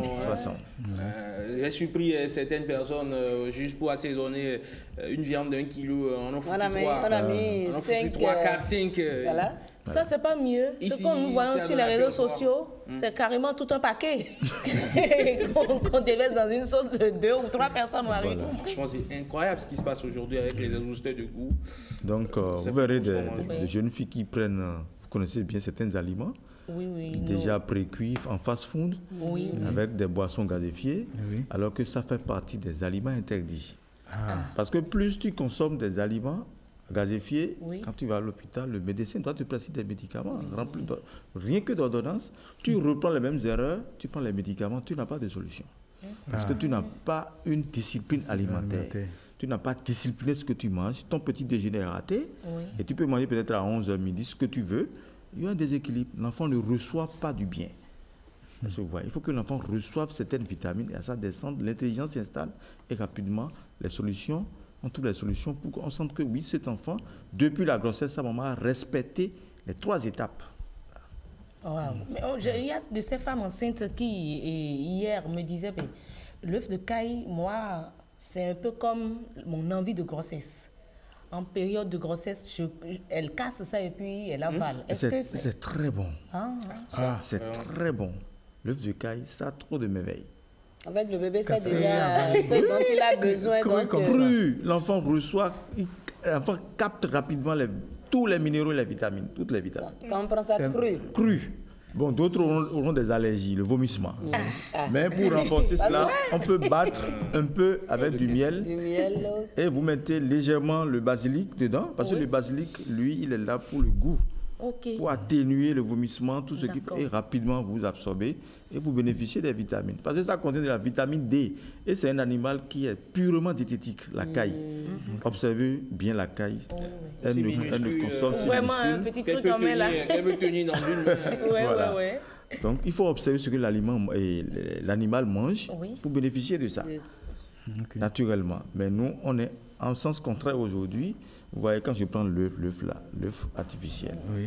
L'œuf artificiel, carrément. C'est ce que nous consommons. Pourquoi vous l'appelez artificiel? Franchement, oui, ça, il n'y a pas les vitamines, rien. il n'y a pas les nutriments, il n'y a pas les éléments, à peine 5%. Mais le mal est qu'aujourd'hui, on ne retrouve pas, vous avez l'œuf de poule. Voilà, on ne retrouve pas même quand tu vas au marché et que tu demandes l'œuf, on pense même que ça peut faire des trucs traditionnels. Par exemple. Non, les dames, elles vendent ça tellement cher.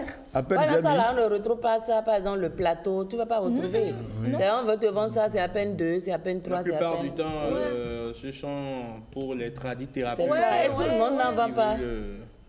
Oui, quand tu vas au marché, tu demandes, mais vous savez, moi, récemment, moi, j'étais aux USA, je n'ai pas retrouvé ces œufs. Je n'ai retrouvé que ça. Et ça m'a étonné. Je disais, c'est ce que nous avons de plus courant chez nous. Oui. Mais il n'y a que ça là-bas. C'est ce que moi j'ai beaucoup plus retrouvé dans les supermarchés. Peut-être que cette version de ce qu'il y a là-bas, c'est industriel. Non, ne dites pas ça. Vous ne savez pas grand-chose. Non, vous avez amené ça au laboratoire. Je n'ai pas amené ça au laboratoire, mais j'ai compris que l'Afrique reçoit beaucoup de déchets. C'est comme s'ils font un tri. En réalité, ces œufs-là ne sont pas importés non plus. Ce sont des producteurs locaux. Les producteurs locaux, pardon, c'est de la production locale. Avec quel type de produit les animaux mangent quoi pour sortir ceci? Mais on importe justement les... mais c'est ça. On importe les produits. Non, mais il y a, pas les produits, mais il y a d'autres quand même producteurs qui fabriquent la nourriture des poulets avec des produits locaux. Et ça ressort toujours ceci? Bon, pas bien évident. Sûr, pas évident. C'est pas évident. Pas évident. On dit que le singe ne change pas sa façon de s'asseoir. Non, arrêtez. Mais monsieur Zivoyedo, pour la femme, c'est parce que ces 2 derniers trimestres, notamment au 2e trimestre, le bébé, il suce déjà. On a déjà en quelque sorte un enfant. Bien sûr.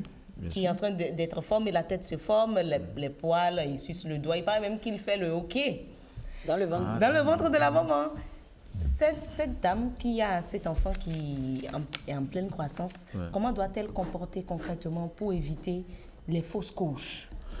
Voilà, pour éviter... Ou elle n'est plus à l'étape des fausses couches au 2e trimestre? Alors, l'étape des fausses couches, elle n'a qu'à se concentrer sur les légumineuses. Je prends par exemple le pois d'Angole, poulecon. Poulecon, oui, les lentilles. Poulecon est là pour lutter contre ça. Okay. Il y a les lentilles vertes, les lentilles rouges, le pois vert. D'accord. Il y a le cassoulet. Oui. Il y a aussi le vanzon. C'est à ce moment-là que les femmes enceintes doivent consommer le vanzon. Ce n'est pas le vanzon qu'on prend avec du pain, du dja, à tout moment, non. Ou bien le vanzon avec comment on fait ça? À zingokuin. Oui, on prépare ça. Avec des légumes, c'est ça? Avec des légumes, renforcé par la menthe. On prend la menthe, le basilic, l'ail, on pile. Et quand tu finis de cuire le vanzon, maintenant, tu lis ça avec et un peu d'huile d'arachide de première pression. Si c'est du gari, on met là-dessus. Ou bien du pain grillé, on prend avec. Mais on a une très belle image que la réalisatrice nous envoie là. Voilà. Oh oui, bien garni en tout cas. Bien garni, très bien. Voilà. Vraiment, j'ai envie de déguster. Avec un bon jus de carotte à côté. Voilà. Il y a la pomme, voilà. Donc, parfait. Donc, privilégier les lentilles à cette période aussi. À cette période. D'accord. Un peu de gari légèrement à railler, surtout. Ah oui. Pour lui donner. Le gari sorti de Savalou. Voilà. Nous allons suivre une collègue, je dirais, à vous, qui donne des conseils dans un cas général aux dames enceintes en ces périodes-ci.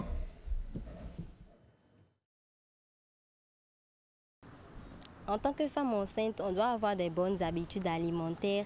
On ne doit pas manger n'importe quoi quand on est enceinte. L'alimentation intervient dans le bon déroulement de la grossesse. Donc, en tant que femme enceinte, les bonnes habitudes qu'il faut avoir, c'est qu'il faut déjà avoir l'habitude de manger varié. Il faut manger des fruits tous les jours. Il faut consommer assez de légumes. Il faut manger des aliments sources de protéines comme le poisson, les viandes, les œufs. Et il faut également prendre des féculents. Mais il faut les prendre en bonne proportion. Maintenant, ensuite, il faut boire suffisamment d'eau. En tant que femme enceinte, on doit boire environ 2,3 à 2,5 litres d'eau par jour. Ça ne doit pas être moins que ça. Également, en tant que femme enceinte, on ne doit pas manger des aliments trop crus, des viandes non cuites, des aliments qui ne sont pas très bien cuits. Parce que ces aliments-là peuvent être porteurs de parasites. Ça va entraîner des infections qui peuvent entraîner des fausses couches spontanées chez la femme enceinte. Ça va entraver le développement, l'évolution de la grossesse. Les légumes, il faut bien les laver avant de les consommer. Une première fois, il faut les tremper pendant 5 ou 10 minutes dans de l'eau. Si on veut, on peut ajouter du citron ou du vinaigre. Et après le trempage, il faut rincer ça dans 2 eaux différentes avant de les couper et de les consommer. Et chez la femme enceinte, le déparasitage, ça commence après le premier trimestre de grossesse. Et il faut faire ça chaque 3 mois. Voilà. Herman, on a eu l'avis de façon générale de la nutritionniste qui en quelque sorte a résumé. Mais moi, je veux revenir sur l'aspect les légumes et les produits pré-cuits, en quelque sorte, sinon non cuits. Oui. Elle a demandé qu'on priorise, que la femme enceinte priorise les produits, les aliments bien cuits. Non. Bien cuit, là, on va perdre... Parce qu'il y a de la salade et tout ça, donc c'est à proscrit pour la femme enceinte? Oui, bon, elle dit ça parce qu'elle évite la listérose. C'est une forme d'infection. Oui, donc elle a raison, mais d'une part, il faut un mode de cuisson. C'est ça que je dis. Il faut le mode de cuisson. Le mode de cuisson, ça s'apprend. C'est à vapeur. Il y a cuisson à vapeur, cuisson à la grillade, cuisson au four. Quand la chaleur cuit, c'est mieux que ça passe beaucoup de temps sur le feu. D'accord. Et quand c'est l'effet de laitue, elle peut en consommer directement. Oui, elle peut en consommer bien nettoyé avec du citron. Elle a dit qu'il faut laver, tremper, relaver, relaver. Non mais franchement, c'est tout un protocole. C'est à cause de la listérose qu'elle dit ça. D'accord. Vous avez dit quoi, la listérose? La listérose. C'est-à-dire quoi? En fait, c'est une infection digestive. D'accord. Oui. C'est lié aux légumes, aux œufs. Ok. Donc quand tu casses l'œuf là maintenant, il ne faut pas laisser la coque. Il faut en même temps jeter la coque, éviter les infections. Donc souvent, nous qui sommes au cafétéria, faisons beaucoup attention. Parce que ça s'attrape souvent à ce milieu. Donc faisons beaucoup attention à ce niveau-là. Mais très rapidement, les compléments alimentaires, on en a partout aujourd'hui. Les femmes enceintes également, peuvent-elles en consommer? Si elles ont une bonne alimentation. Si elles ont une bonne alimentation, ce n'est pas un complément pour éviter un déséquilibre alimentaire. Tu vas aller prendre des œufs avec spaghetti et prendre un complément alimentaire, ça n'a pas de sens. Non, ça c'est vide, ça c'est rien. Il faut que tu manges bien. On dit complément. Tu complètes ce que tu as mangé. Oui, mais est-ce que ce n'est pas justement censé combler un déficit? Quand pas de complément, enfin moi c'est tout bonnement et tout naïvement, c'est ce que je comprends quand pas de complément alimentaire. Équilibré. Quand tu veux consommer par exemple du spaghetti, il faut partir du blé dur et non du blé tendre. On part d'abord de ce principe parce que quand tu achètes les pâtes alimentaires, tu dois lire, ils mettent là-dessus blé tendre, blé dur. Donc tu choisis le blé dur et à partir du blé dur. C'est ce qui est recommandé. Pardon? C'est ce qui est recommandé. Oui, c'est ce qui est recommandé. Parce que le blé tendre, c'est rien que de la farine blanche et c'est la constipation, alors que la femme enceinte n'a pas besoin de ça. Donc tu pars du blé dur et du blé dur maintenant, tu renforces par les légumes et les œufs et les protéines. Et tu manges bien. Maintenant, il y aura le complément alimentaire. Mais tu prends du lait avec des œufs le matin, du pain, du croissant, et tu prends un complément. Ça n'a pas de sens. C'est vide. Donc, voilà. Donc, merci beaucoup, docteur. Merci à vous. Je crois que les femmes ont quand même essayé de retenir quelque chose, même s'il y a tellement de restrictions. J'espère que les hommes aussi le néré, là, c'est pas juste pour les femmes enceintes. Non, on va goûter pour voir un peu ce que moi, je goûte déjà au cacao. Vous avez des envies gourmandes sur ce plateau. Et pour l'accouchement, je voudrais dire qu'il faut se baser sur la date. Ah, d'accord. Ah, oui. Et la tisane framboisier. Pour faciliter l'accouchement. Facilement, la date. Donc déjà, 3e trimestre, on peut commencer à prendre du jus de date en boisson, en thé, et facilement. L'accouchement se fait. Et tout ceci, évidemment, bien sûr, doit être accompagné du sport. C'est très important, il faut marcher. Marcher, oui, beaucoup marcher. Il faut bouger. Il faut bouger. La délivrance et tout ça. Merci beaucoup. Lors des 1 doigt, 2 doigts, 3 doigts, 5 doigts, ça soit plus facile. Parce que même si vous optez pour un accouchement sans douleur, c'est qu'il faut attendre au moins 2 à 4 ou 5 doigts même, c'est que vous sentez toujours la douleur. Ils vont mettre la péridurale. Oui, mais la péridurale, c'est après 2 à 3 à 4 doigts. Certains ont fait l'expérience. Il y a toujours la douleur. Il y a toujours la douleur. Allez, c'est pas de ça on parle ce matin. Heureuse. Merci. Merci à Patrick également pour toutes ces informations. Vous parlez de quel Patrick? Parce que Patrick Loco aussi réclame des précisions de l'autre côté de Patrick. Patrick Diossou aussi. Diossou ici. Voilà, peut-être qu'il est... Il est nutritionniste aussi à 16 heures. Pas perdu, mais retrouvé. Alors, à suivre dans les prochaines minutes, justement, la chronique de Patrick Diossou. On parlera éphéméride, on parlera également de ce congrès des neurochirurgiens de très haut niveau qui aura lieu à Cotonou. Et on parlera plus tard avec Amandine Anyamboussou dans BD en mouvement de ce marathon culinaire, ce défi qu'elle s'est lancé. On la connaît presque tous sur les réseaux sociaux ici au Bénin. On va garder d'abord l'anonymat autour de son nom, mais elle s'est lancée comme défi de cuisiner 100 marmites de 50 kilos en 24 heures. Je sais que moi, je ne pourrais pas. C'est impossible. Je renonce. Amandine, peut-être vous. Elle va vous donner des astuces peut-être pour réussir. N'est-ce pas? Allez, on va parler de tout ceci tout à l'heure, mais avant, on prend une pause. Le temps de retrouver Patrick dans sa chronique.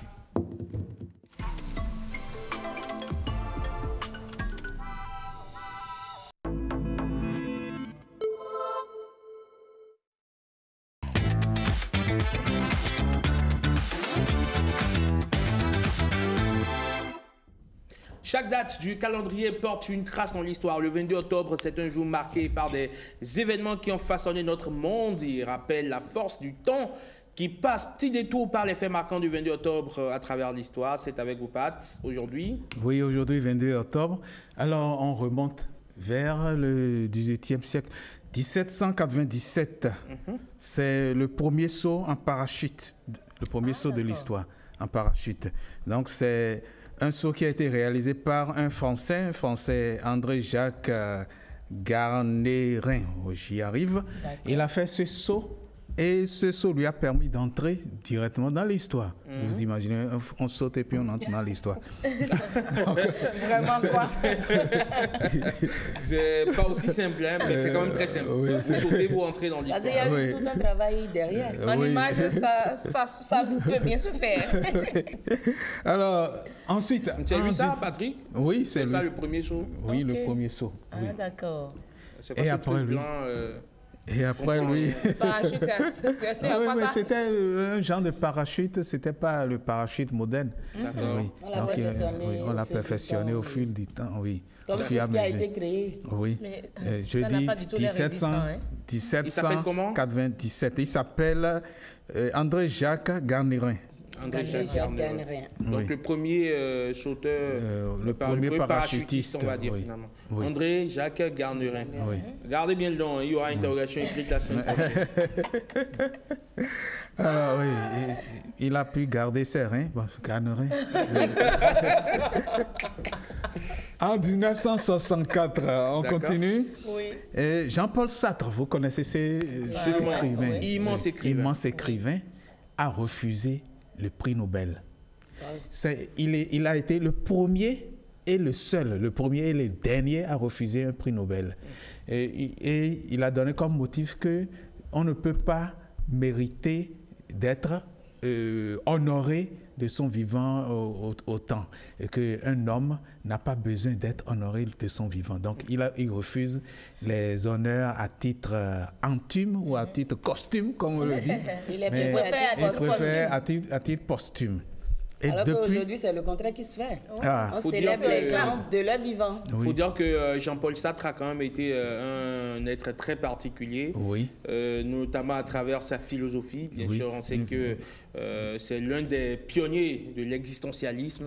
Il était un athée, mais qui ne se comportait pas justement comme tel, parce que tout ce qu'il défendait finalement, c'est relevait de l'ordre de la religion. Voilà, oui, exactement. Il défendait les valeurs de la responsabilité, de la liberté, mais surtout de la responsabilité. Grand écrivain pour qui énormément de gens du respect, qui a marqué son époque. Il a marqué vraiment son époque, son temps. Son temps, absolument. Et il a refusé quel prix Nobel? De la littérature. Le prix Nobel de la littérature. Oui. Je rappelle, les prix Nobel ont commencé en 1901. Le premier prix Nobel de la littérature, c'était Sully Prudhomme, qu'il a eu en 1901. Sully Prudhomme, qui est un grand écrivain aussi français. Jean-Paul Sartre, très grand écrivain aussi, a refusé. Il dit qu'il ne veut pas être honoré de son vivant. Oui, alors que c'est un écrivain. Il y a un de ses ouvrages, 500 pages. Oui. Les Messales? Non. Non. L'être et le néant. L'être et le néant. Oui. L'être et le néant. Je l'ai lu, c'est beaucoup de pages. mais il fallait avoir du cran pour pouvoir finir de lire. Et pour ceux qui ont un peu de temps, qui veulent juste lire quelques pages de la philosophie sartrienne, il y a eu une interview qu'il a donnée à un média qui a été totalement transcrit et édité. L'existentialisme est un humanisme. Oui. Je pense que c'est un très beau texte qu'il faut aller lire pour comprendre la philosophie sartrienne. Juste après l'émission. Pas juste après l'émission. C'est un programme déjà chargé. Dans le week-end, on va se retrouver avec la lecture. On continue avec l'éphéméride de ce 22. Alors, de 1901 ou de 1900, Jean-Paul, ça c'est en 1964. De 1964, on saute en 2001. C'est un grand saut. Sortie du premier iPod. Ah, oui. D'accord, ce téléphone qui aujourd'hui nous a totalement mis dans une bulle. Oui. Alors, Apple a expérimenté le premier iPod, c'était le 22 octobre. Et le 23, il y a eu le lancement officiel. Le 22, à partir du 22 octobre 2001, on a pu savoir que le Walkman est déjà dépassé. Et qu'on peut, avec un seul appareil, ce sont les Français qui avaient ça en main. Le Walkman, bien sûr. On peut, avec un seul appareil, rassembler autant de sons que l'on veut. C'est pratiquement illimité. Le nombre de sons qu'on peut avoir avec le iPod, alors que le Walkman, c'était juste quelques sons. Donc, voilà une évolution, une grande évolution, une révolution plutôt. Pas une révolution. Donc, voilà. Et on atterrit en 2025. 2025, aujourd'hui 22 octobre, qu'est-ce qui va se passer? Un vernissage. Je vous invite à aller à la résidence de l'Union européenne où il y a un vernissage pour une exposition qui va durer jusqu'en janvier 2026. Et pour le 5 janvier 2026. Et pour cette exposition, on peut aller visiter, on peut en profiter pour voir la résidence de l'Union européenne au Bénin tous les mercredis. C'est ouvert tous les mercredis jusqu'au 5 janvier 2026. Voilà pour... Pat, et aujourd'hui, vous l'avez sans doute oublié, c'est la journée mondiale du bégaiement. Non, je ne l'ai pas oublié, justement. On en vient aux journées mondiales. D'accord. La journée mondiale du bégaiement, c'est une journée consacrée à tous ceux qui sont... ils n'aiment pas trop qu'on dise bègue, mais ceux qui ont un trouble du langage. Et c'est une journée qui permet de tabler sur leur nom. Enfin, il ne faut pas les stigmatiser, il ne faut pas les pousser à leur retranchement parce qu'on considère qu'ils ne sont pas des personnes à part entière parce qu'ils n'arrivent pas à bien s'exprimer, mais ce sont des gens à part entière, ils ne sont pas entièrement à part. Ils ne sont pas entièrement à part. Et ces personnes qui bégayent ont un petit trouble, on parle de trouble neurologique, et on a un neurologue avec nous. La bonne transition à trouver. Applaudissez pour Pat. On a un neurochirurgien avec nous qui va nous dire si effectivement le bégaiement c'est un trouble de neurones, un trouble neurologique. Et quand on parle de neurones, ça me fait penser à deux maladies de deux personnes, un Britannique et un Allemand. Le Britannique c'est Parkinson, la maladie de Parkinson, et puis l'allemand, Alzheimer. Oui, voilà deux maladies qui font toujours peur. Et en tant que neurochirurgien, est-ce qu'il faut avoir peur de ces maladies? Oui, merci pour l'occasion que vous me donnez. Oui, effectivement, ce sont des maladies qui sont quand même graves parce qu'elles montrent un certain dysfonctionnement au niveau cérébral et qui, avec le temps, ne font que s'aggraver. Et c'est difficilement réversible. Oui. Mais c'est en prévention qu'on peut agir sur ce genre de maladie. En prévention. Oui, notamment l'Alzheimer, c'est beaucoup plus vous apprenez de nouvelles choses, plus vous éloignez le risque d'Alzheimer.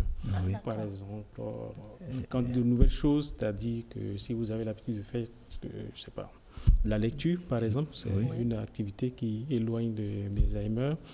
Le chant, la danse, ce sont des activités les activités sportives. Et donc, la danse étant la meilleure activité puisqu'elle combine apprentissage et sport. D'accord. Donc, ce sont des choses qu'on conseille aux gens pour éloigner de ces genres de maladies. Est-ce que c'est fréquent aujourd'hui au Bénin, l'Alzheimer, la maladie de Parkinson? Bon, en tant que neurochirurgien, moi, je n'en vois pas beaucoup, mais c'est beaucoup plus mes collègues neurologues qui en voient de plus en plus, qui pourraient en parler de plus en détail. Voilà, neurologue à part, neurochirurgien à part. Alors, le neurochirurgien, enfin, la neurochirurgie, qu'est-ce que c'est? Et puis, le neurochirurgien, qui est-il? Voilà. La neurochirurgie s'occupe des maladies du système nerveux, c'est-à-dire on parle de la boîte crânienne, c'est-à-dire le contenu et le contenant, de la colonne vertébrale, le contenu et le contenant, parce que c'est tout ça qui est le système nerveux. Et maintenant, on peut et les nerfs périphériques également. Alors, le neurologue, lorsque la maladie nécessite un traitement médical, souvent c'est le neurologue qu'il faut voir. Ok, d'accord. Maintenant, si cette maladie du système nerveux nécessite un traitement chirurgical, là, c'est le neurochirurgien qu'il faut voir. Oui, alors, la neurochirurgie, on a une entité, je dirais une société. Comme vous avez dit que c'est la Société béninoise de neurochirurgie. Voilà. La SB. Société béninoise de neurochirurgie, SBNC. SBNC. Voilà. Oui. Et c'est cette société qui organise les congrès. Vous êtes le président le président d'organisation du 4e congrès de la neurochirurgie. Exactement. Oui. Alors, pour ce congrès, le congrès aura lieu quand et où? Le congrès vous me rappelez leur nom déjà? Moi, je suis docteur Khodé Lufin. Ah, ben voilà, je vois le visage, ok, enfin. Le docteur Lufin Khodé, oui. Je suis docteur Lufin Khodé. Moi, j'exerce au CNHU. Oui. Alors, il y a le bureau de la Société béninoise de neurochirurgie qui sont composés du professeur Fatigba, du professeur Kunom, Kizito et du professeur Ali Khonou. Voilà, okay, ça c'est le bureau. Oui. Mais en général, pour les événements, on met en place un comité qui se charge d'organiser l'événement. Donc moi, je suis le président du comité d'organisation de ce congrès-là.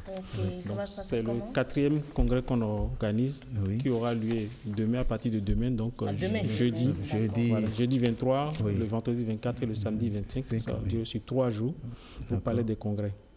Voilà. Qui sont attendus, est-ce qu'il y aura des experts internationaux qui seront également présents? Bien entendu, nous avons invité des experts internationaux pour discuter des sujets que nous avons retenus. Nous aurons également nos confrères de la sous-région qui vont venir. Et pour ce congrès, d'habitude, les 3 premiers congrès, c'était vraiment entre nous, neurochirurgiens. Pour ce congrès, nous avons voulu l'ouvrir aux autres spécialités parce que nous avons intégré une maladie que c'est le rachis dégénératif. Quand on dit rachis dégénératif, c'est vrai que ça peut paraître un peu barbare, mais c'est pour le commun des mortels, c'est ce qu'on appelle les sciatiques en général. Les gens qui souffrent de maladies de sciatiques, les nerfs sciatiques, voilà. C'est une maladie qui est multidisciplinaire, qui peut être traitée par les médecins généralistes au début, ensuite les rhumatologues et des fois même les kinésithérapeutes. Et ça finit souvent en neurochirurgie lorsqu'il faille arriver au traitement chirurgical de cette affection. Donc il faut dire que c'est c'est quasiment le tiers de nos consultations. Donc c'est vraiment l'un des gros pans de la neurochirurgie et peut-être la deuxième activité chirurgicale après les traumatismes crâniens. Donc, vous allez parler des tumeurs cérébrales aussi. Nous avons également les tumeurs cérébrales qui sont les maladies les plus graves. On fait partie des plus graves. Et donc ça sera beaucoup plus entre neurochirurgiens, mais le côté grand public, on vient dire grand public, ouverture aux autres spécialités. Donc on aura une table ronde sur la lombosciatique pour essayer de synchroniser cette prise en charge entre les différents spécialistes, pour savoir quand est-ce qu'il faut passer à la main à tel, quand est-ce qu'il faut passer à la main à tel spécialiste. Sinon, le malade, parfois, se trouve un peu perdu entre les médecins. Et est-ce qu'il y aura les malades, il y aura des témoignages, des patients qui seront invités pour assister? Des patients qui seront invités, nous avons prévu, mais c'est beaucoup plus entre acteurs que nous voulons nous synchroniser pour permettre vraiment d'améliorer la qualité de la prise en charge pour les malades et surtout éviter qu'ils fassent trop de déperdition parce que parfois il y en a qui font des années à tourner de médecin à médecin avant de trouver une solution à leurs problèmes. Donc à la fin il y aura les actes du congrès certainement. Bien sûr, il y a déjà des recommandations, que nous prenons. En fait, les congrès, ça fait partie un peu comme d'une formation continue des médecins. Et donc, c'est l'occasion pour renouveler ses connaissances, actualiser ses connaissances et pouvoir rester performant, parce qu'il y a des recommandations qui sortent. Et si vous n'êtes pas à la lecture ni à ces congrès, vous êtes vite dépassé par les prises en charge qui sont les mieux adéquats en fonction de En tout cas, moi je vais remercier Dr Fortuné Gampé, grâce à qui nous vous avons eu déjà. Il y a plusieurs numéros de Instant Santé qui seront consacrés à la neurochirurgie. Vous avez de la matière. Bien sûr, bien sûr. Madame et on Santé, est en plein, vous êtes officiellement investie de la mission d'aller creuser pour nous davantage ce congrès projet. Je n'ai pas attendu votre investiture avant de commencer. C'est l'investiture officielle, c'est avec plaisir que nous, on va toujours venir pour donner l'information qu'il faut. Parce que les citoyens ont besoin d'infos, vous l'avez précisé, reprécisé. Vous avez un dernier appel certainement à faire pour... Très rapidement. Oui, ça serait que les confrères de médecins que nous avons invités, nous sommes passés par le ministère pour inviter tous les médecins du public au moins à venir pour qu'on puisse... Tout ceci se passe où?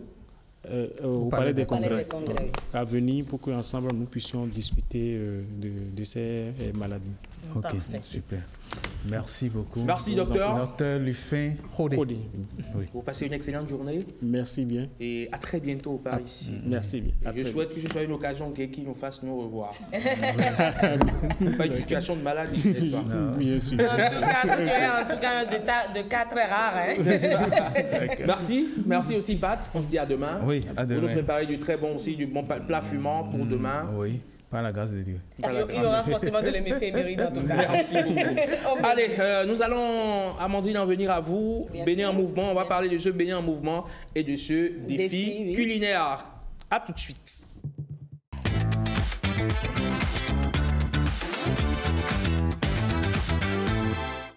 Sur les réseaux sociaux, ces vidéos font saliver, ces recettes fédèrent et sa bonne humeur est devenue sa signature. Près de 900 000 abonnés sur TikTok la suivent jour après jour dans son univers où la cuisine béninoise s'invite à la fête des saveurs. Mais aujourd'hui, Eden Food voit grand, très grand. Elle se lance dans un défi aussi gourmand que titanesque. Cuisiner 100 marmites de 50 kilos en seulement 24 heures. Un exploit culinaire, un marathon gastronomique, mais surtout une aventure humaine portée par la passion, la générosité et le goût du partage qu'on évoque avec vous, Amandine.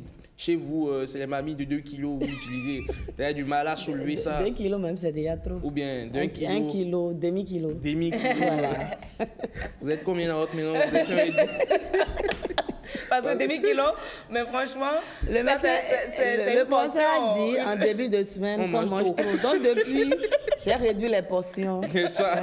On c'est demi-kilo de marmite. Par jour en plus. Par jour. Oh, ah, oui. Est-ce que vous avez déjà essayé de cuisiner avec une grosse marmite à l'occasion peut-être d'une fête J'ai essayé, mais il faut dire que quand tu restes dans ton coin à la cuisine, tu penses pouvoir tout préparer.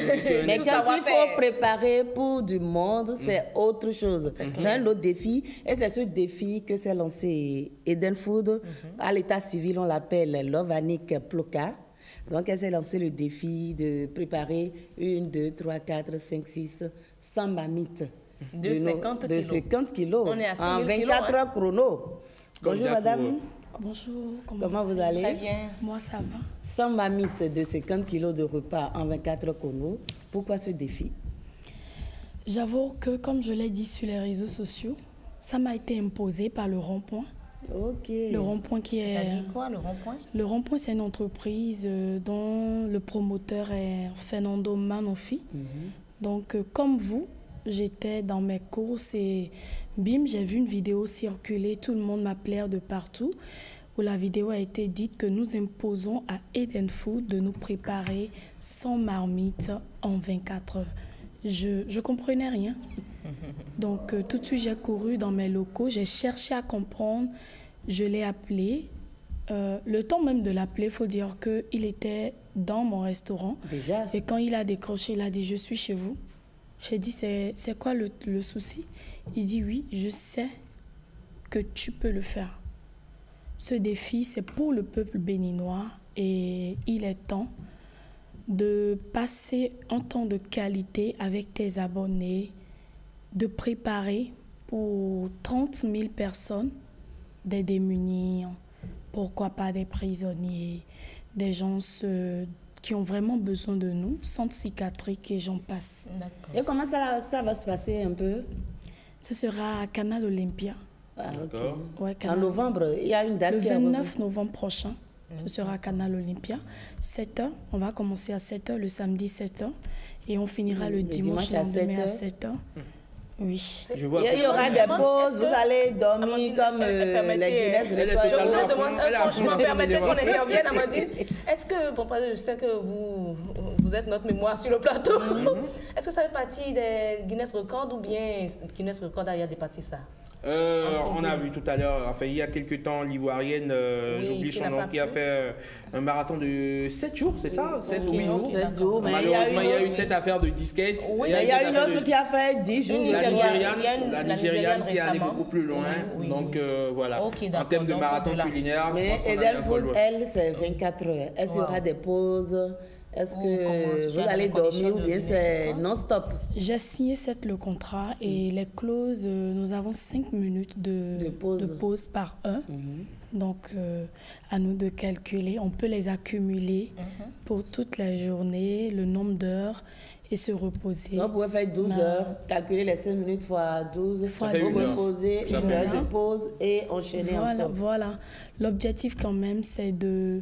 Je pense qu'il y a beaucoup de défis, certes, mais ce défi, c'est la toute première au Bénin. Sans marmite pour les restauratrices, ils savent de quoi on parle. Au départ, c'était les marmites de 50 kilos. On a testé, parce qu'on a commencé à tester déjà, et on a compris que cuire le riz dans la marmite de 50 kilos, la vapeur, l'intensité du feu ne lui permettait vraiment pas de cuire comme cela se doit. Donc, avec les spécialistes, on a trouvé moins.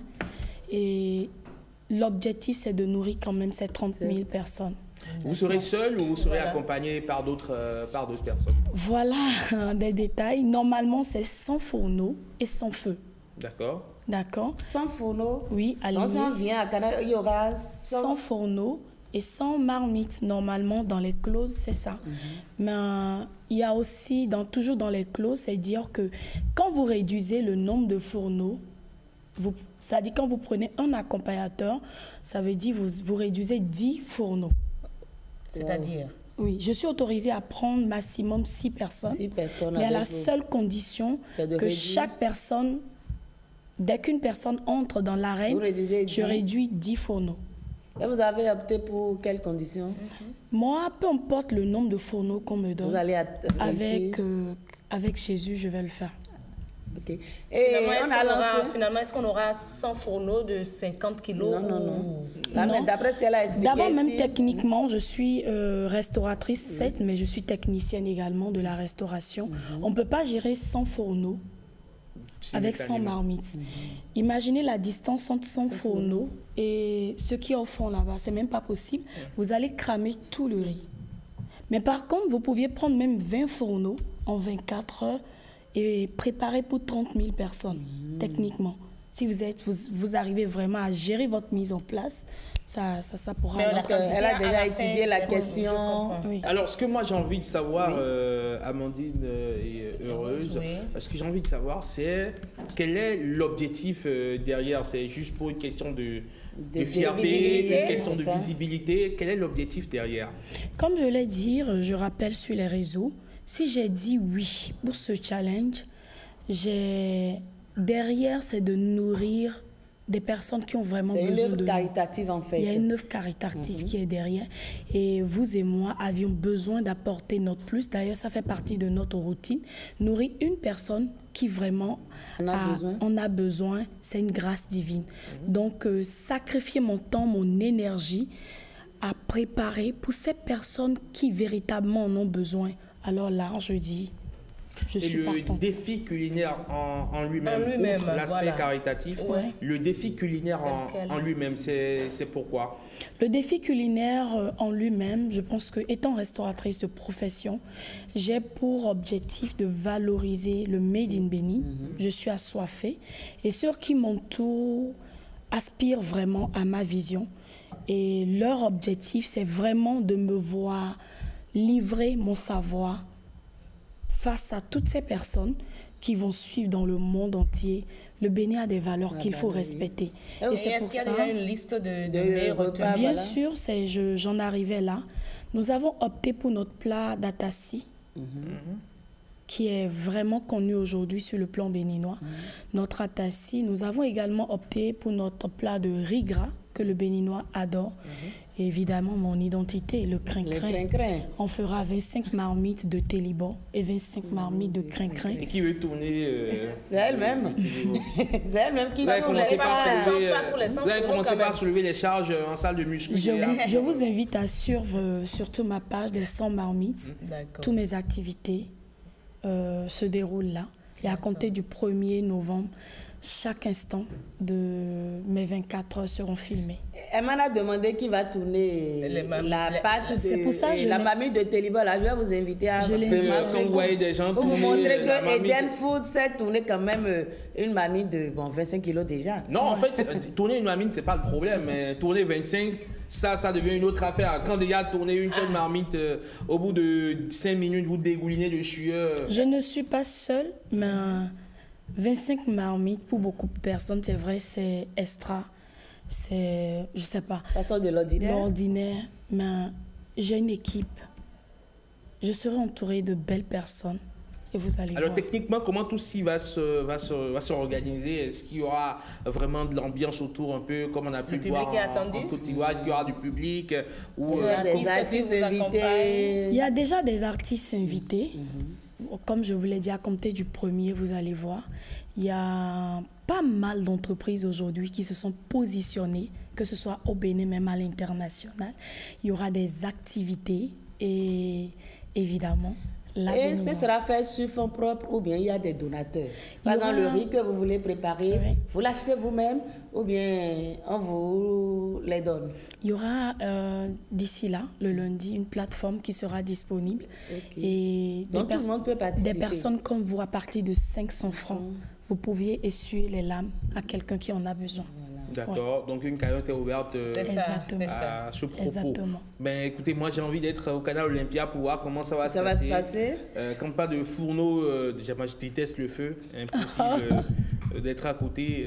J'imagine vous qui serez en action, vous souhaitez du courage. Merci. Vous êtes de l'huile pour détester le feu? Je suis fagot de bois. mais moi j'ai une question. On n'a pas eu le temps de suivre la vidéo de... Il y a une vidéo. Allez-y, il y a une vidéo. Allez, allons-y. Et d'elle faut dans la cuisine, on va regarder rapidement. D'accord, on y va.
Et voilà, en tout cas, c'est tout ce que ça met de l'eau à la bouche, mais je voudrais savoir est-ce que tout ça sera du naturel, parce qu'on a des images à envoyer aux téléspectateurs, hein, dans très peu de temps. sur la restauration, ce qui se passe au niveau des agos, au niveau des marmites, mais il y a du bordel. Heureuse. Oui, on n'est pas là ce matin. Du savon. J'espère qu'elle peut nous rassurer. Les pâtes noires, les dames mettent de la bière.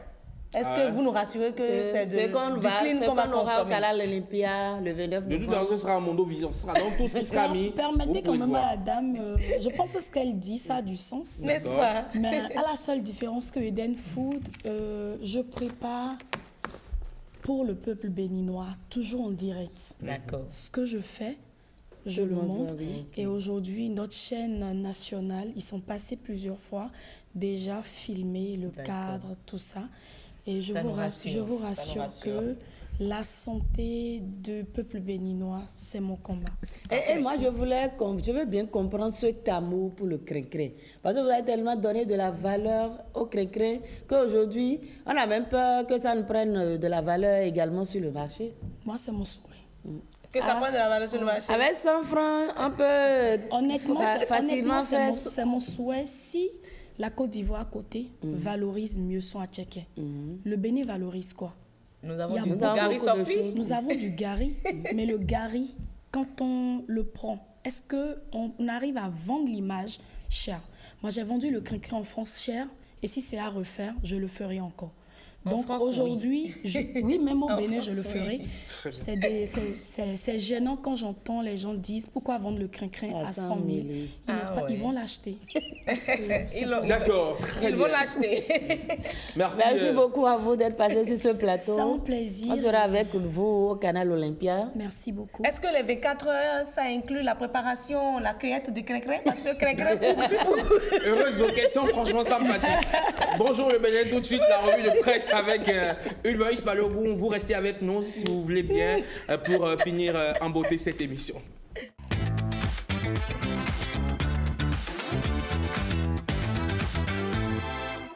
La revue de presse de Ulvaïs Balogun, il a lu pour nous les journaux et nous en rapporte la substance. Ulva, bonjour. Bonjour Emmanuel, bonjour le plateau. Balogun, je sens que vous avez l'appétit vraiment.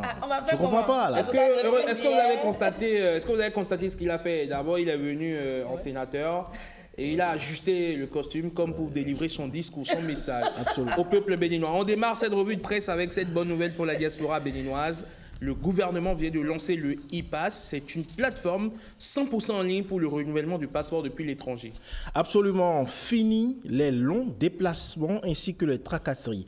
Tout se fait désormais à distance et cela en quelques clics. La Nation, le quotidien de service public, parle d'une démarche rapide, sécurisée et conforme aux standards internationaux avec un délai garanti de 4 semaines. Le journal titre « Lancement de e-Pass, le renouvellement du passeport dématérialisé pour la diaspora ». Effective depuis hier mardi, e-Pass est la solution face aux difficultés historiques rencontrées par la diaspora béninoise, notamment les délais excessifs, la complexité des marches administratives et l'éloignement géographique des consulats. Cette solution vient donc les soulager en simplifiant et en dématérialisant entièrement la procédure de renouvellement de leur passeport. Le matinal renchérit sur le même sujet, renouvellement du passeport béninois, la diaspora passe au numérique. Le journal nous explique que la plateforme est accessible partout dans le monde via le lien https://www.ipass.gouv.bj. Elle permet donc à chaque citoyen béninois résidant à l'étranger d'effectuer sa demande de renouvellement en toute simplicité depuis son domicile, voire même depuis son salon. Une innovation inscrite dans la politique du gouvernement de moderniser les services consulaires, de simplifier les démarches et surtout de rapprocher un peu plus l'administration des compatriotes vivant à l'étranger.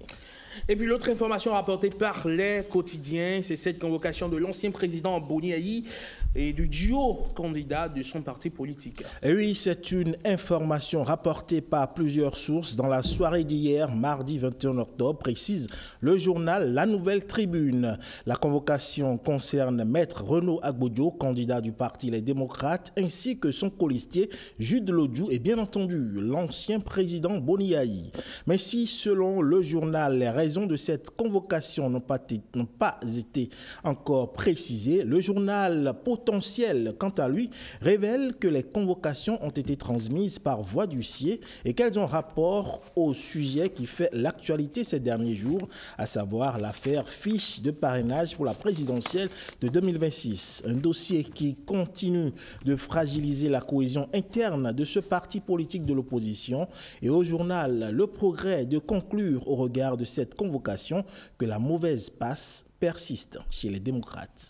Merci beaucoup à vous, Hubaïus Balogun, pour ce tour d'horizon de l'actualité, tel que vu par les journaux parus et parvenus à notre rédaction ce mercredi. Amandine, merci, à demain. Merci à vous, Eman. Heureuse, à demain. À demain. Eden Food au 29 novembre prochain, c'est cela. Bien sûr. On sera à vos côtés pour voir tout ceci de très près. Merci beaucoup. Et on vous souhaite déjà bon courage pour la suite. Merci à toutes les équipes rédactionnelles et techniques réunies autour de l'intrépide Amazon de la régie Christelle Sabouran, avec, comme vous le savez, la coordination éditoriale et technique de Karamat Abataou. Retrouvez-nous demain quand il sera très exactement 7h, 6h en temps universel. D'ici là, portez-vous très bien. Au revoir. Bon mercredi à tous et à chacun. Paix et joie dans le monde. Salut. Hey!